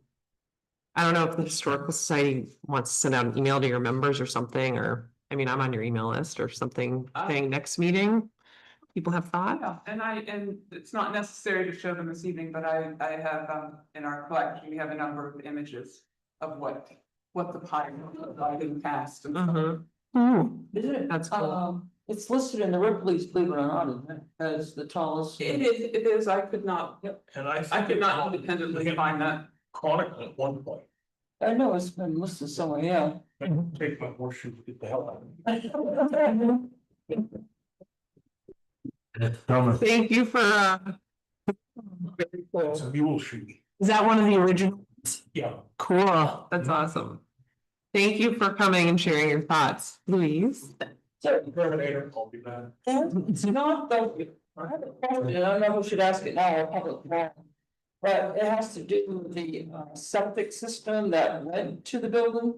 So they wanted to know where the statuses of that is, and so is that appropriate now or public forum? Sure, you can ask that now. So, one of the issues with that property was the septic was across the street on someone else's property. So now that the building's gone, where is the town at on, are we like cleaning that system out? Are we going to backfill it? Are we going to have that deed, rewritten? So. Louise, do you want to come up to the microphone? What I read now. I think if we're gonna convey it to some other party. Which we can't do because we can't subdivide that lot. Still, so On the property. No, it's just. the source, Yeah, sure, it's an easement. so that something should be dealt with, I would, for safety reasons, clean it up, fill it in. I don't, I mean, yes, something should be done. So I was just, Yeah. as things, time goes by, things get forgotten, slip away. So I just wanted to say, okay, what was the plans for the septic? And it has to be on the property is where it was. Does that have to be so that it's not an encumbrance of that property, especially since they've been trying to sell? Is that when someone's looking at that, they go. So those are just my thoughts. That should, but guys. Yeah. Think that through. I just didn't want it to be forgotten. In the scheme of things. Yeah. Buildings and Grounds brought this to me, same issue this morning. And suggested maybe what we need to do, because it has been disconnected on the Kimball side. You know, like she said, pump the tank, fill it, and call it good. Otherwise, to remove the tank, you're really invasive Yeah. property and kind of really get some stuff. And then once that's done, we can abandon the easement. Release it. Withdraw, what do you do? Withdraw it, whatever. So the property owner doesn't have to explain the easement. Yeah. So is it okay to ask Karen to like give us updates in 2 weeks on that? And not to pile on, but at Hopkinton Village Precinct, the treasurer was asking me about the water. Because that's on Hopkinton Village Precinct water. And it seems like it's been completely bulldozed. So, I mean, I'm sure somebody turned off the water. Did that, asked, this person on both the committees to, person this committee advocates to those meetings to ask about, to ensure that the water was properly shut off. To ask if we know the location of the shut off. Thanks for flagging that. Thank you for flagging that. Okay, Yeah. so Go hand in hand. we can post something about, well, I don't know, we can figure out how to let people know we'll be talking about the horseshoes again. All right, we have a lot more to go through. So anything else on that? All right, next is finalizing logistics for Townie Night. So have we posted that it's one gate and it's Blue Gate? Did we put that up anywhere? We have not put that up yet. Okay. That's gonna go up to use tomorrow. Okay, It is on their website. Good. Well, it's on our website, which you get to from J as well. Okay, We'll follow that this week. I would like to make flyers, like paper flyers to go onto the various notice boards around town. And I'm happy to take that on with your blessing, basically. I just feel like sometimes when you're just walking through Colonial, the entryway, you know, think of it's from Candyland that has a blue square on it. I think it's fine if you want to. Let people know in advance, the better. So just to clarify what it is, it's Thursday. Yes. Yes, It's August 28th. yes. Yes. It's 5 to 7, and we are giving out bracelets. Yeah. Correct. What color are the bracelets? I think they're. Okay, okay, so that's fine. Do we say ahead of time, just so people don't? Yeah, no. Don't, I don't think It's a good point. I don't think we advertise it. Say, that's just so long. For residents. Wait. Tell At the blue. me. Thank you, Jeff. So this is The blue vote. usually people will show their license. But if they're new to town, sometimes people will bring like a bill. So, you know, we do the best we can. I think most people are town residents who are trying to get the bracelets. But just a reminder to people, We did have an inquiry, I think, in the town clerk's office earlier this week about somebody who's a seasonal resident or seasonal person here who just not. Isn't a resident. Bring your tax bill, I guess if you're paying taxes. paying 10 grand in taxes, I'll give you any dollars I said. Come see Jeff. I'll do it. Okay, so we could have a couple copies of those so that day of, we can put them at the other gate. Really? That would be lovely. So, I'm sorry, with proof of residency, what did you say, a license, a tax bill, like a utility bill, something, yeah, I mean, the high school kids will like show us their ID or their Hawk card or whatever, and it's like, yeah. I mean, we know most of the people coming through anyway, so that helps, but. One of us knows everybody. Yeah, that's true. So speaking of which, can everybody, I feel like, usually Neil would get there at like 4:30 to set up a little like tent and table. Yeah. Do we have a pop-up? Is that you who was providing it or? No, I think we had, well, Thomas and Darcy used to provide them. I think we can- bought 3 of them for when we had drive-through load. So we must have them somewhere. do we have a school? The issue is getting inside the gate with my truck to set up the pop-up and the tables. The one we have for the skate park, you can just carry on your shoulder. I'm not carrying it from Park Ave all the way in with 2 tables. That's not gonna So happen. how'd you get in last year? I didn't, Neil did it. Neil did? Maybe reach out to, I can ask Deb. So do you have a truck and are we gonna use your truck? I have a truck. Load stuff in I or? have 2 tables. I'm happy to use my table. They're 6 foot. Okay. It's really just for putting a bunch of wristbands on it.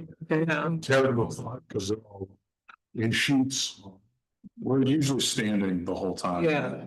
Yeah, the table was, just for storing stuff, mainly. I feel like Neil also put up like a big sign that said like Townie Night. Yeah. Yeah, can we get a sandwich board or something? That's what I was Is thinking. it upstairs? I know Christine has a sandwich board because she puts important information out front. Yeah, same. So I think the food finding and she would get some green. Why don't we, when we get to the end of the agenda, when we take, I assume it is a stretch break before the non-public, we pop upstairs real fast and supplies are up there that have the branding on it. Cause I remember what you're talking about, and then it just sounds like just a question of, I mean, for Blue Gate, that's in the big field, can't we just drive in and park? There's a gate. By, Come in off of Park Ave, because the gate wasn't unlocked at 5 last year and we were going crazy waiting for somebody to unlock it. Do you have any bolt cutters? I don't think that's gonna help our relationship. I just did. I think, yes, the best path will be for Karen to reach out. I am gonna be tied up with a work call until at least 4:30, so I can rush over after that, but I will not be on the early side. I mean, hopefully I'll be there by 5, but. You there or somebody guides me? I'm gonna miss the whole thing probably, so I have a work conflict, so. Boo. Anyone else? So you're saying that me and Vicky are on the whole damn thing. As soon as I can get there, I should be there by 5. Okay, I can stay the whole time. I can be there. I can be there. I think I can be there by like 4:45-ish. I just meant I might not be the first person there. I somehow got to Blue Gate last year off of Kearsarge. Sorry, that's where I'm stuck. So I'm like, wait, no, I didn't get, you just drive, it's a field, you just drive on the field. It's not. You can get in that way. It's not marked as the Blue Gate, though. So they say you can't Which get one's the in. Blue Gate? You just drive right in. It's past the. Yes, exactly. Yes. You're on Park and it's right, you can actually, yeah, you can turn in by Oddfellows. Okay. Mhm. Okay. Or you take Alyssa's way in off of Kearsarge, drive through the forest. Okay, I can be there for a little bit before 5 to help, so I'm good for that. I'll aim for 4:30. Okay. Ready to go. Yeah. So, You have the wristbands. Okay, First come, Alright. first served. yeah, I think we have like 2,000 or something, right? Yeah, I think we've less than last year. Okay, 7:40, let's go to revenues. Yeah, okay. Thank you, Vicky, for doing all the fair signage stuff. Sure, and no problem. I think I got it. We want it short and simple.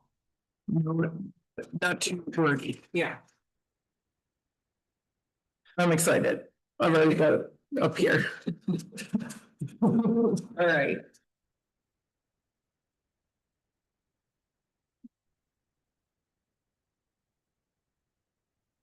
So the revenue account goes. We're gonna do. Thank you, Louise. It's very different, the drug fund. I know, right? Thank you, good night. Bye.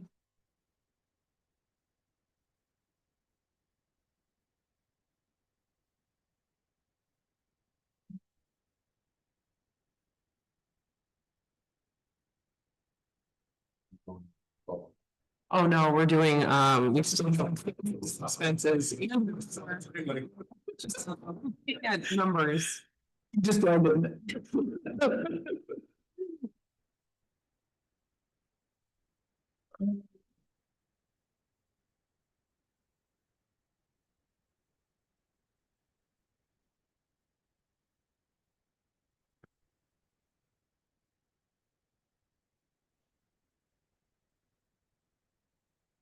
So, anything It's, you I want? don't know, looks like it's only for the month. August. So it's supposed to be for the whole year, for what? Was sent, so. Well,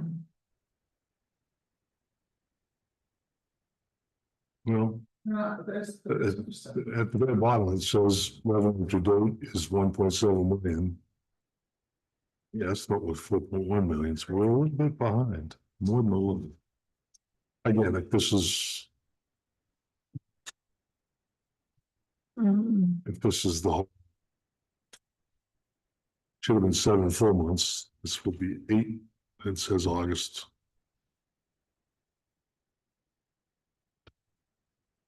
This is not right, though, Yeah, that's interesting. It says August, but we haven't closed August. right? The revenues was supposed to be the first 6 months and then. So.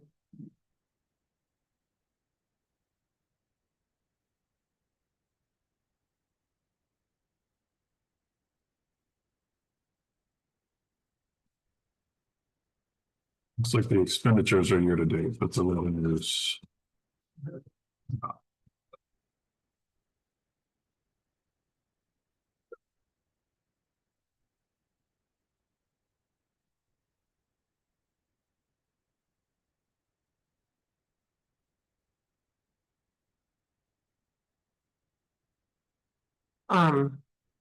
Putting aside the fact that the revenue seems to just be maybe part of a month, was there anything you wanted to discuss or flag?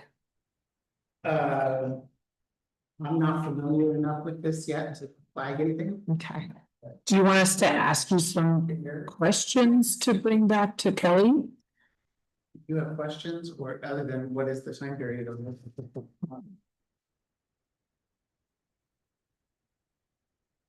I think it's before you got here, but we basically ended up having to place a lot of computers in the first half of the year. Of that, because Windows picked us off a cliff or something. Yeah. Yes, Into expenses. I'm on the expenditure by detail account. So, and of course, I don't remember what this looked like in May, the last time I got to see this information, but I knew spent on computer replacements on this line item. And so I guess my question is, is this project done? Like, is this going to above budget? Is this the maximum? No, because we still get monthly billing, for, you know, different licenses and things like that. Yes, no, there is a license, there's a license line item and there's a computer replacements line item. Assuming replacements is done. Yeah, so I guess that's my question, because I think the cliff happened, so we had to figure it out. But considering we're so incredibly overspent on this budget line item, I anticipate getting asked about it at budget committee. Yeah. So I would just like to be able to tell them that this is the total. It is in fact, it's for the business, which is 4,135,346.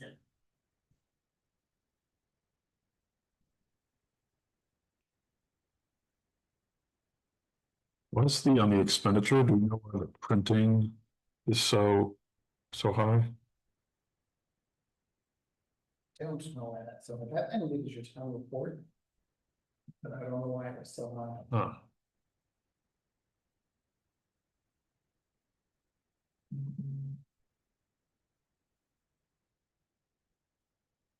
Yeah, if we could look into that too, that'd be good to know.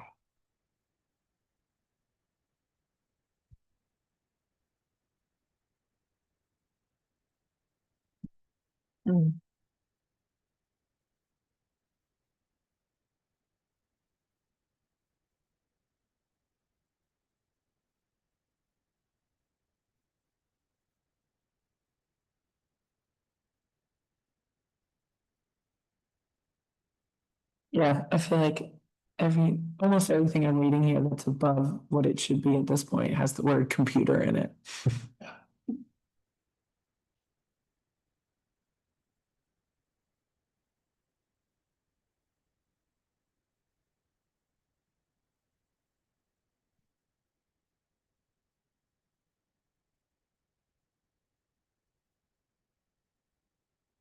Anyone know why we're paying for a telephone at the Bates building? It's probably for It's- severe. It's a notification system for when the oil gets too low.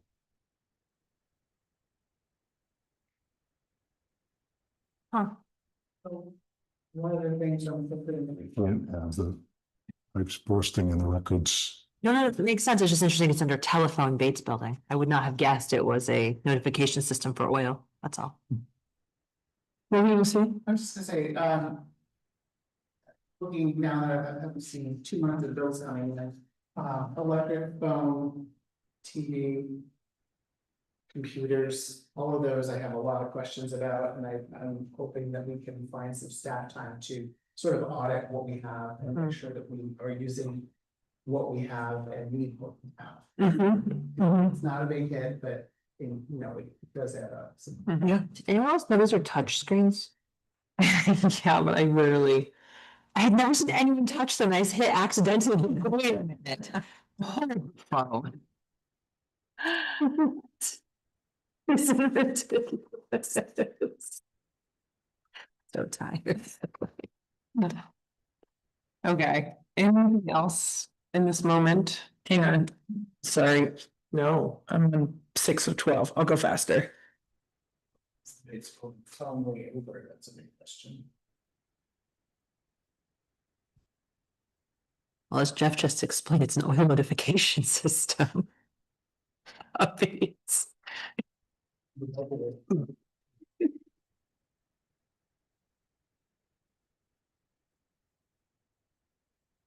I also am seeing a trend with overtime Yeah. across multiple departments where it looks like we're either about to max out or have maxed out overtime. And I was expecting it for town hall staff because of the changeover, but I'm seeing it in departments that shouldn't have been impacted by Neil's departure. So I'm not sure if it's just the acts of God weather that we've been experiencing, right? That might be driving it, or if it's other things. Well, certainly DPW is justified in the overtime they've had Absolutely, yeah. from the early spring. Oh, we should have said about Pine Street on Points of Pride. Yeah. Where's the, sorry, go ahead, Jeff. we're gonna have a non-public for a specific department. The numbers we have for the non-public do not match the numbers in this report by a lot. Okay, well, we will discuss that. Circle back to that, yeah. Yeah, we'll come back to that. Why is the community well maintenance so overspent? Where are we? When? That's on page 9. It's 4327-431 on page 9.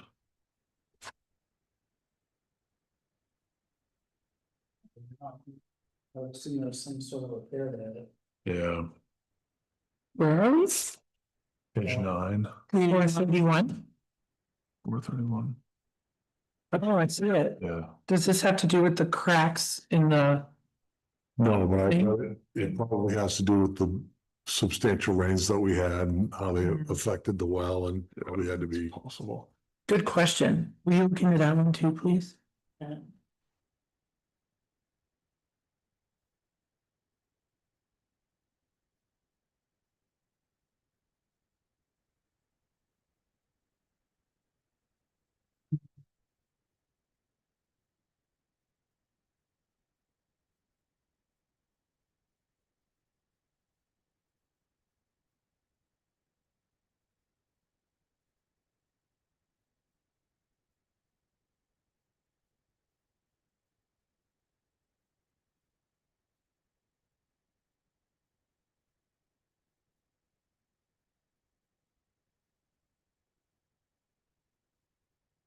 I mean, what do you look like we're in a good spot?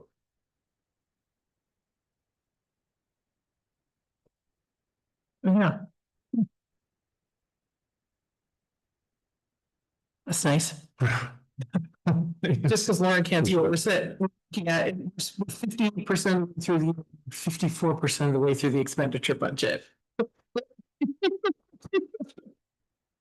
At a housing committee meeting, Dawn, who's on the Health and Human Services Committee, mentioned the amount they had spent year to date on hotels due to like the need to house, and I'm just not seeing it on expenditures anywhere.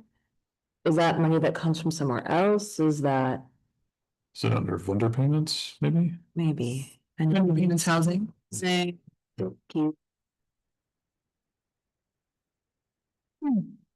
Is that it though? Cause that seems, But There are that's certain funds that help with human service needs. okay. So I think they're trying to use those funds where applicable.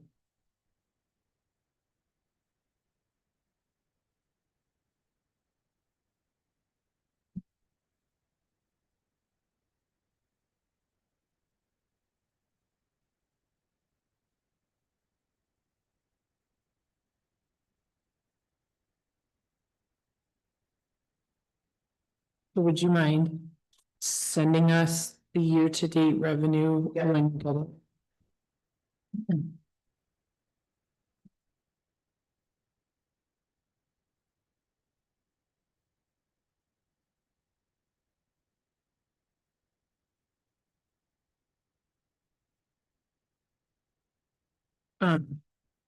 Truthfully, I've not been keeping up with all of the emails coming in from the New Hampshire Municipal Association.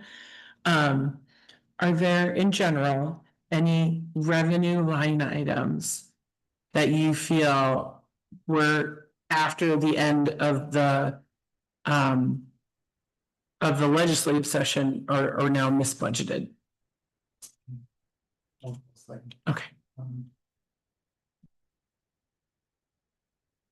And we do get to do an updated revenue budget Okay, in the next month. okay, I like to do it at the end of September because we're 3 quarters behind you. And it's much closer, for sure that where we are, where we're going to finish, so okay. we can adjust. And will you, so is that basically decided upon based on numbers coming in and Yeah. past final quarters? Yeah. Yeah. So, and then you revise some form and send it to NHDRA? Yep. Okay, great. That's what's used to calculate our tax rate.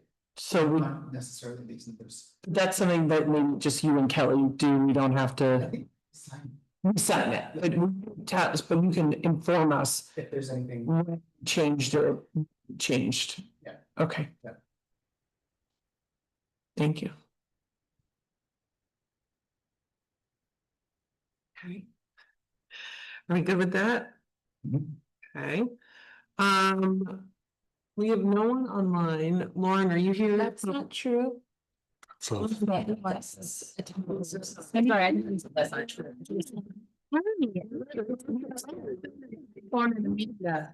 Three people, I'm sorry about that. I was looking at stats, not attendees. I suggest we move our public comment before new business so that you don't have to sit here through the rest of this, but are you here for public comment? Just kind of just listening to do.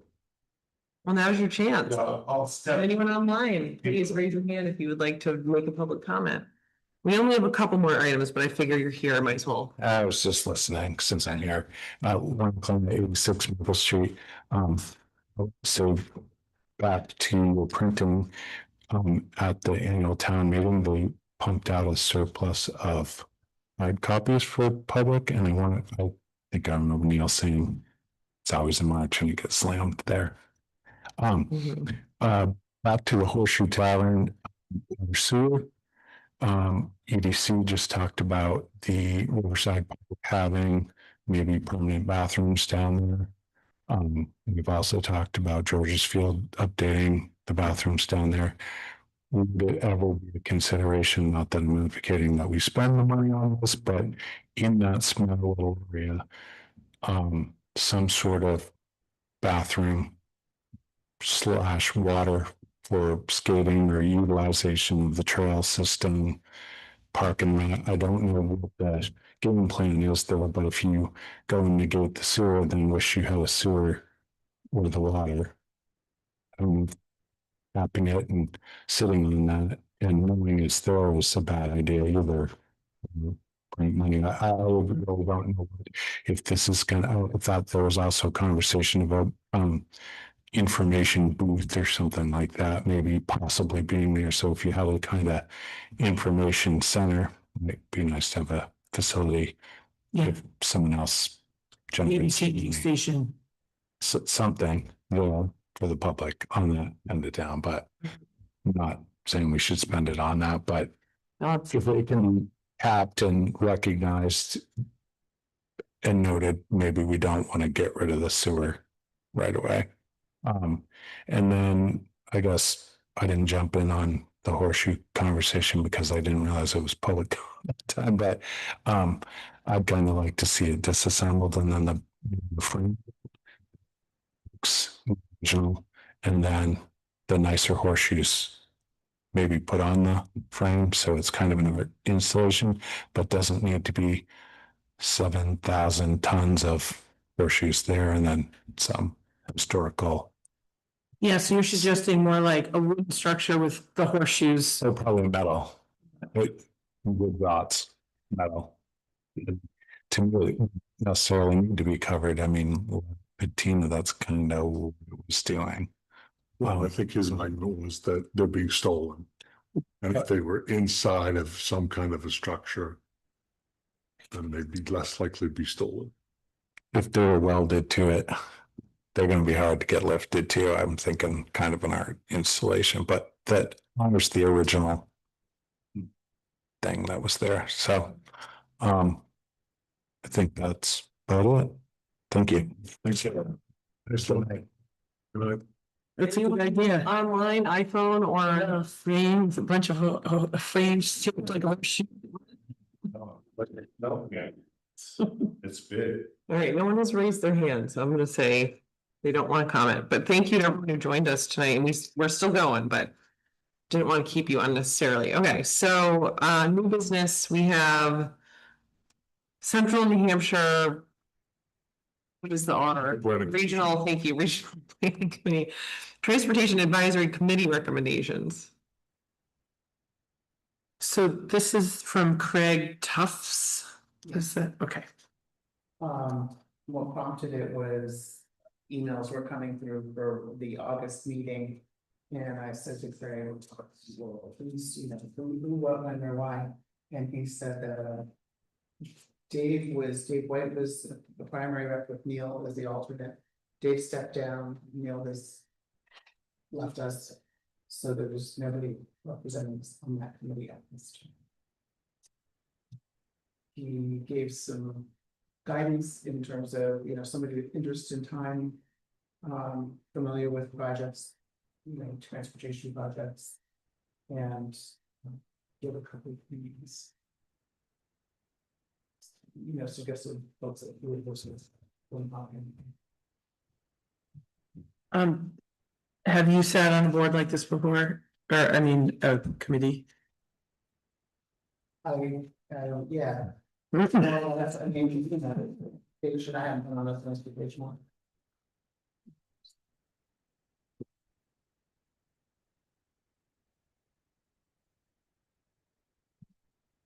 Do we want to just Yes. look at who he suggested and see if they're interested? Sure. What did he suggest? Yeah, where's that? Anna Wells, Sam Durfee, Chuck Gregory, and Anita Sun.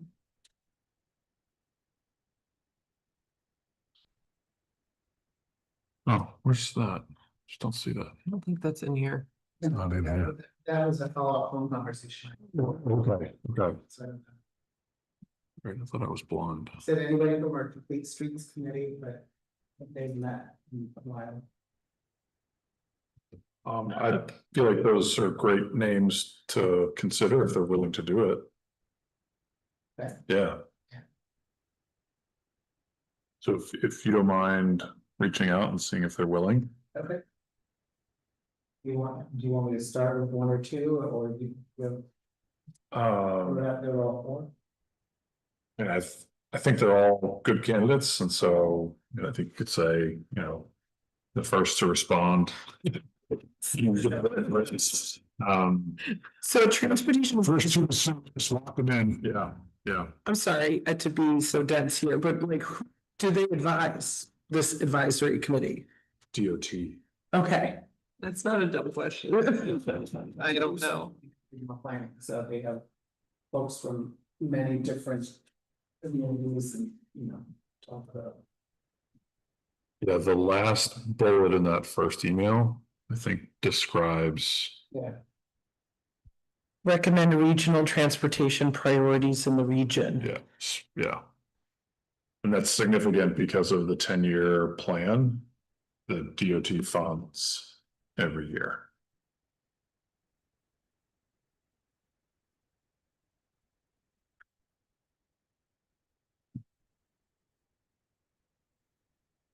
Okay. All right, so we'll see if any of them are willing to do it and go from there. Okay. That brings us to town administrator updates. Okay. List, which I'll try to go through. Yeah, I was in this morning, Pine Street is paved. He still thinks it's gonna be in the $105,000 range, he hasn't had paving bill come in yet, but. That as the total for what it cost us. Polish Hill is not gonna happen, he's got too much to do before. Snow flies to be able to get in there, you know, do all the culverts, do all the prep work and have it. So that's going to wait till next year, and you know, there's some residents. Our paving contract with PMI expires this year. He really would love to entertain a continuation of that contract. So we will be looking at that and the board can, you know, we can determine if we want to send it out and do an RFP multiples, or if we just want to keep doing what we're doing. The town council, I think I put it in your green folder, gave some guidance on the best and trust fund. And so, looking at today, haven't reached out to the trust funds, trustees of the trust funds yet. Would you like this to be shared? How would you like to? Do we invite them back in? Or it's not- I personally am fine with us sharing it with them directly, just as long as they know that they shouldn't circulate it to anybody else. Okay. I think probably Wordsmith that. summarize it, yeah. Oh, that's fine too.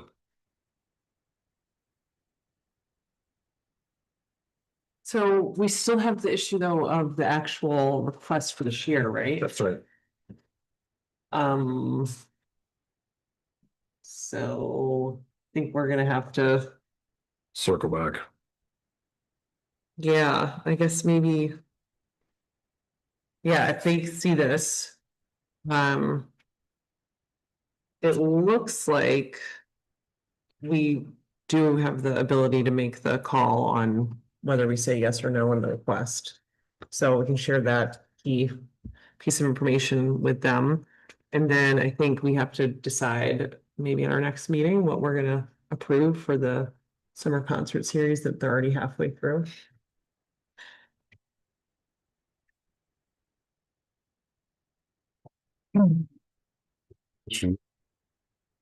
What they're spending, isn't it? What they've spent in the past. I honestly don't remember. There wasn't a specific amount requested. Instead, what they did was list what the expenditures had been historically. I believe, if I remember correctly, it was that. I think last year we only distributed $500. And the total cost, I think, if I remember correctly, was around $7,000 for running the concert. So there wasn't a specific monetary amount requested in too much as saying like, here's what we spent, please help reimburse a portion of it. So I don't think we got a copy of that ask, did we? No, they sent it to the trustee of the trust funds. And we asked for the letter. She agreed to send it to us. Yeah, she was supposed to send it to us. I thought we made copies in the moment. Yeah, I thought you did get a paper copy. Yeah. No, we made copies of the. Oh, That, okay. okay. Further discussion to come.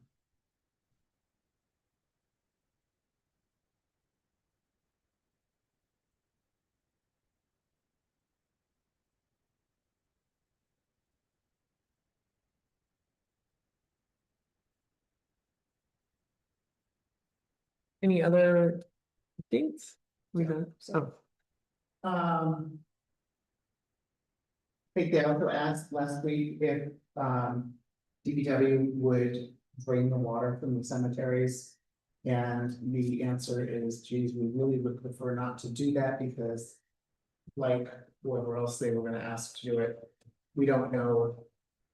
The layout of the pipes and where things need to be shut off, you know. What the problem with doing, so. Yeah, from what Dan said, they used to have. Shep do it, I think. And he suggested reaching out to them. Having them reach out to Shep. I'm sorry, I wasn't here. What is Just like shut the water off for the winter, right? Yeah. Oh, okay. Yeah. General like- regulation system. Lead the system? Yeah. So they asked if the cemetery trustees asked if DPW would do it. Got it. And they don't feel comfortable.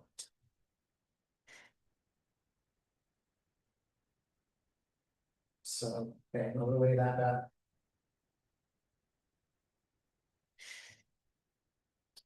On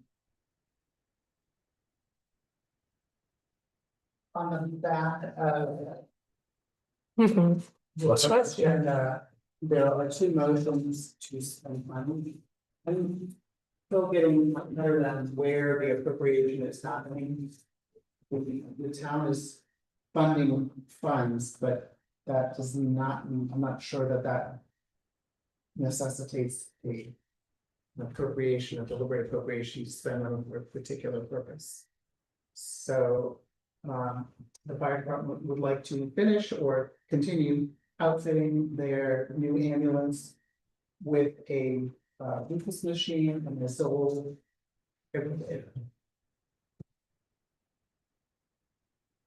What's the balance of that capital reserve? After this is spent, it'll be just over $5,200.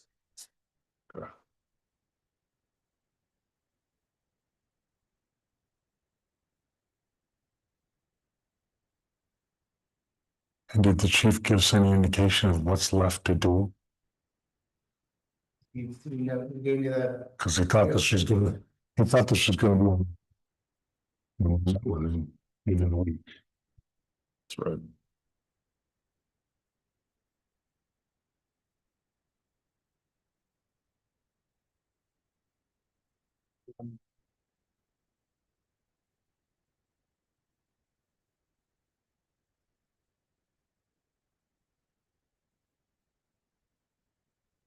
Yeah, so this was quoted August 12th.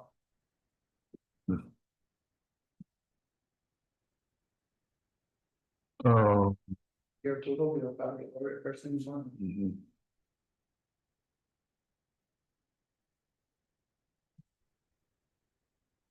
Is this the ambulance that isn't working? Spring. Yeah. Okay. unless there's more questions, I would move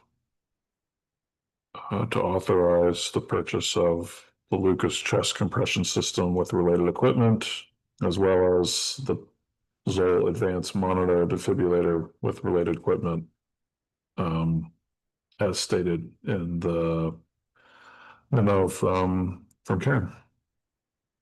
With funding to come from the ambulance reserve. Yep. Flexible. Second. Okay. All those in favor? Aye. Anyone second? I was a second. Sabrina. That's all that. Okay, Thank you, Carrie. thank you. Unless anyone has like pressing board committee updates, I'm gonna suggest we try to finish this and go into our non-publics, or else we're never going home, so. Yes. Agreed. Okay, does anyone have any pressing updates? We're not meeting till September. Okay. It doesn't. Not important enough to mention. Okay, good. All right, so we have 4 non-publics. And afterwards, we will adjourn and not conduct any other business. So. Let's see, I'll move, we go into non-public under RSA 90. A32, we've got reputation, and legal. Second. All right, it's a roll call vote. Vicky? Yes. Steven? Yes. Yes. Yes. Yes. All right. Do I get to ask what happened last time too? We joined us. Yeah, because it'll be relevant. Okay.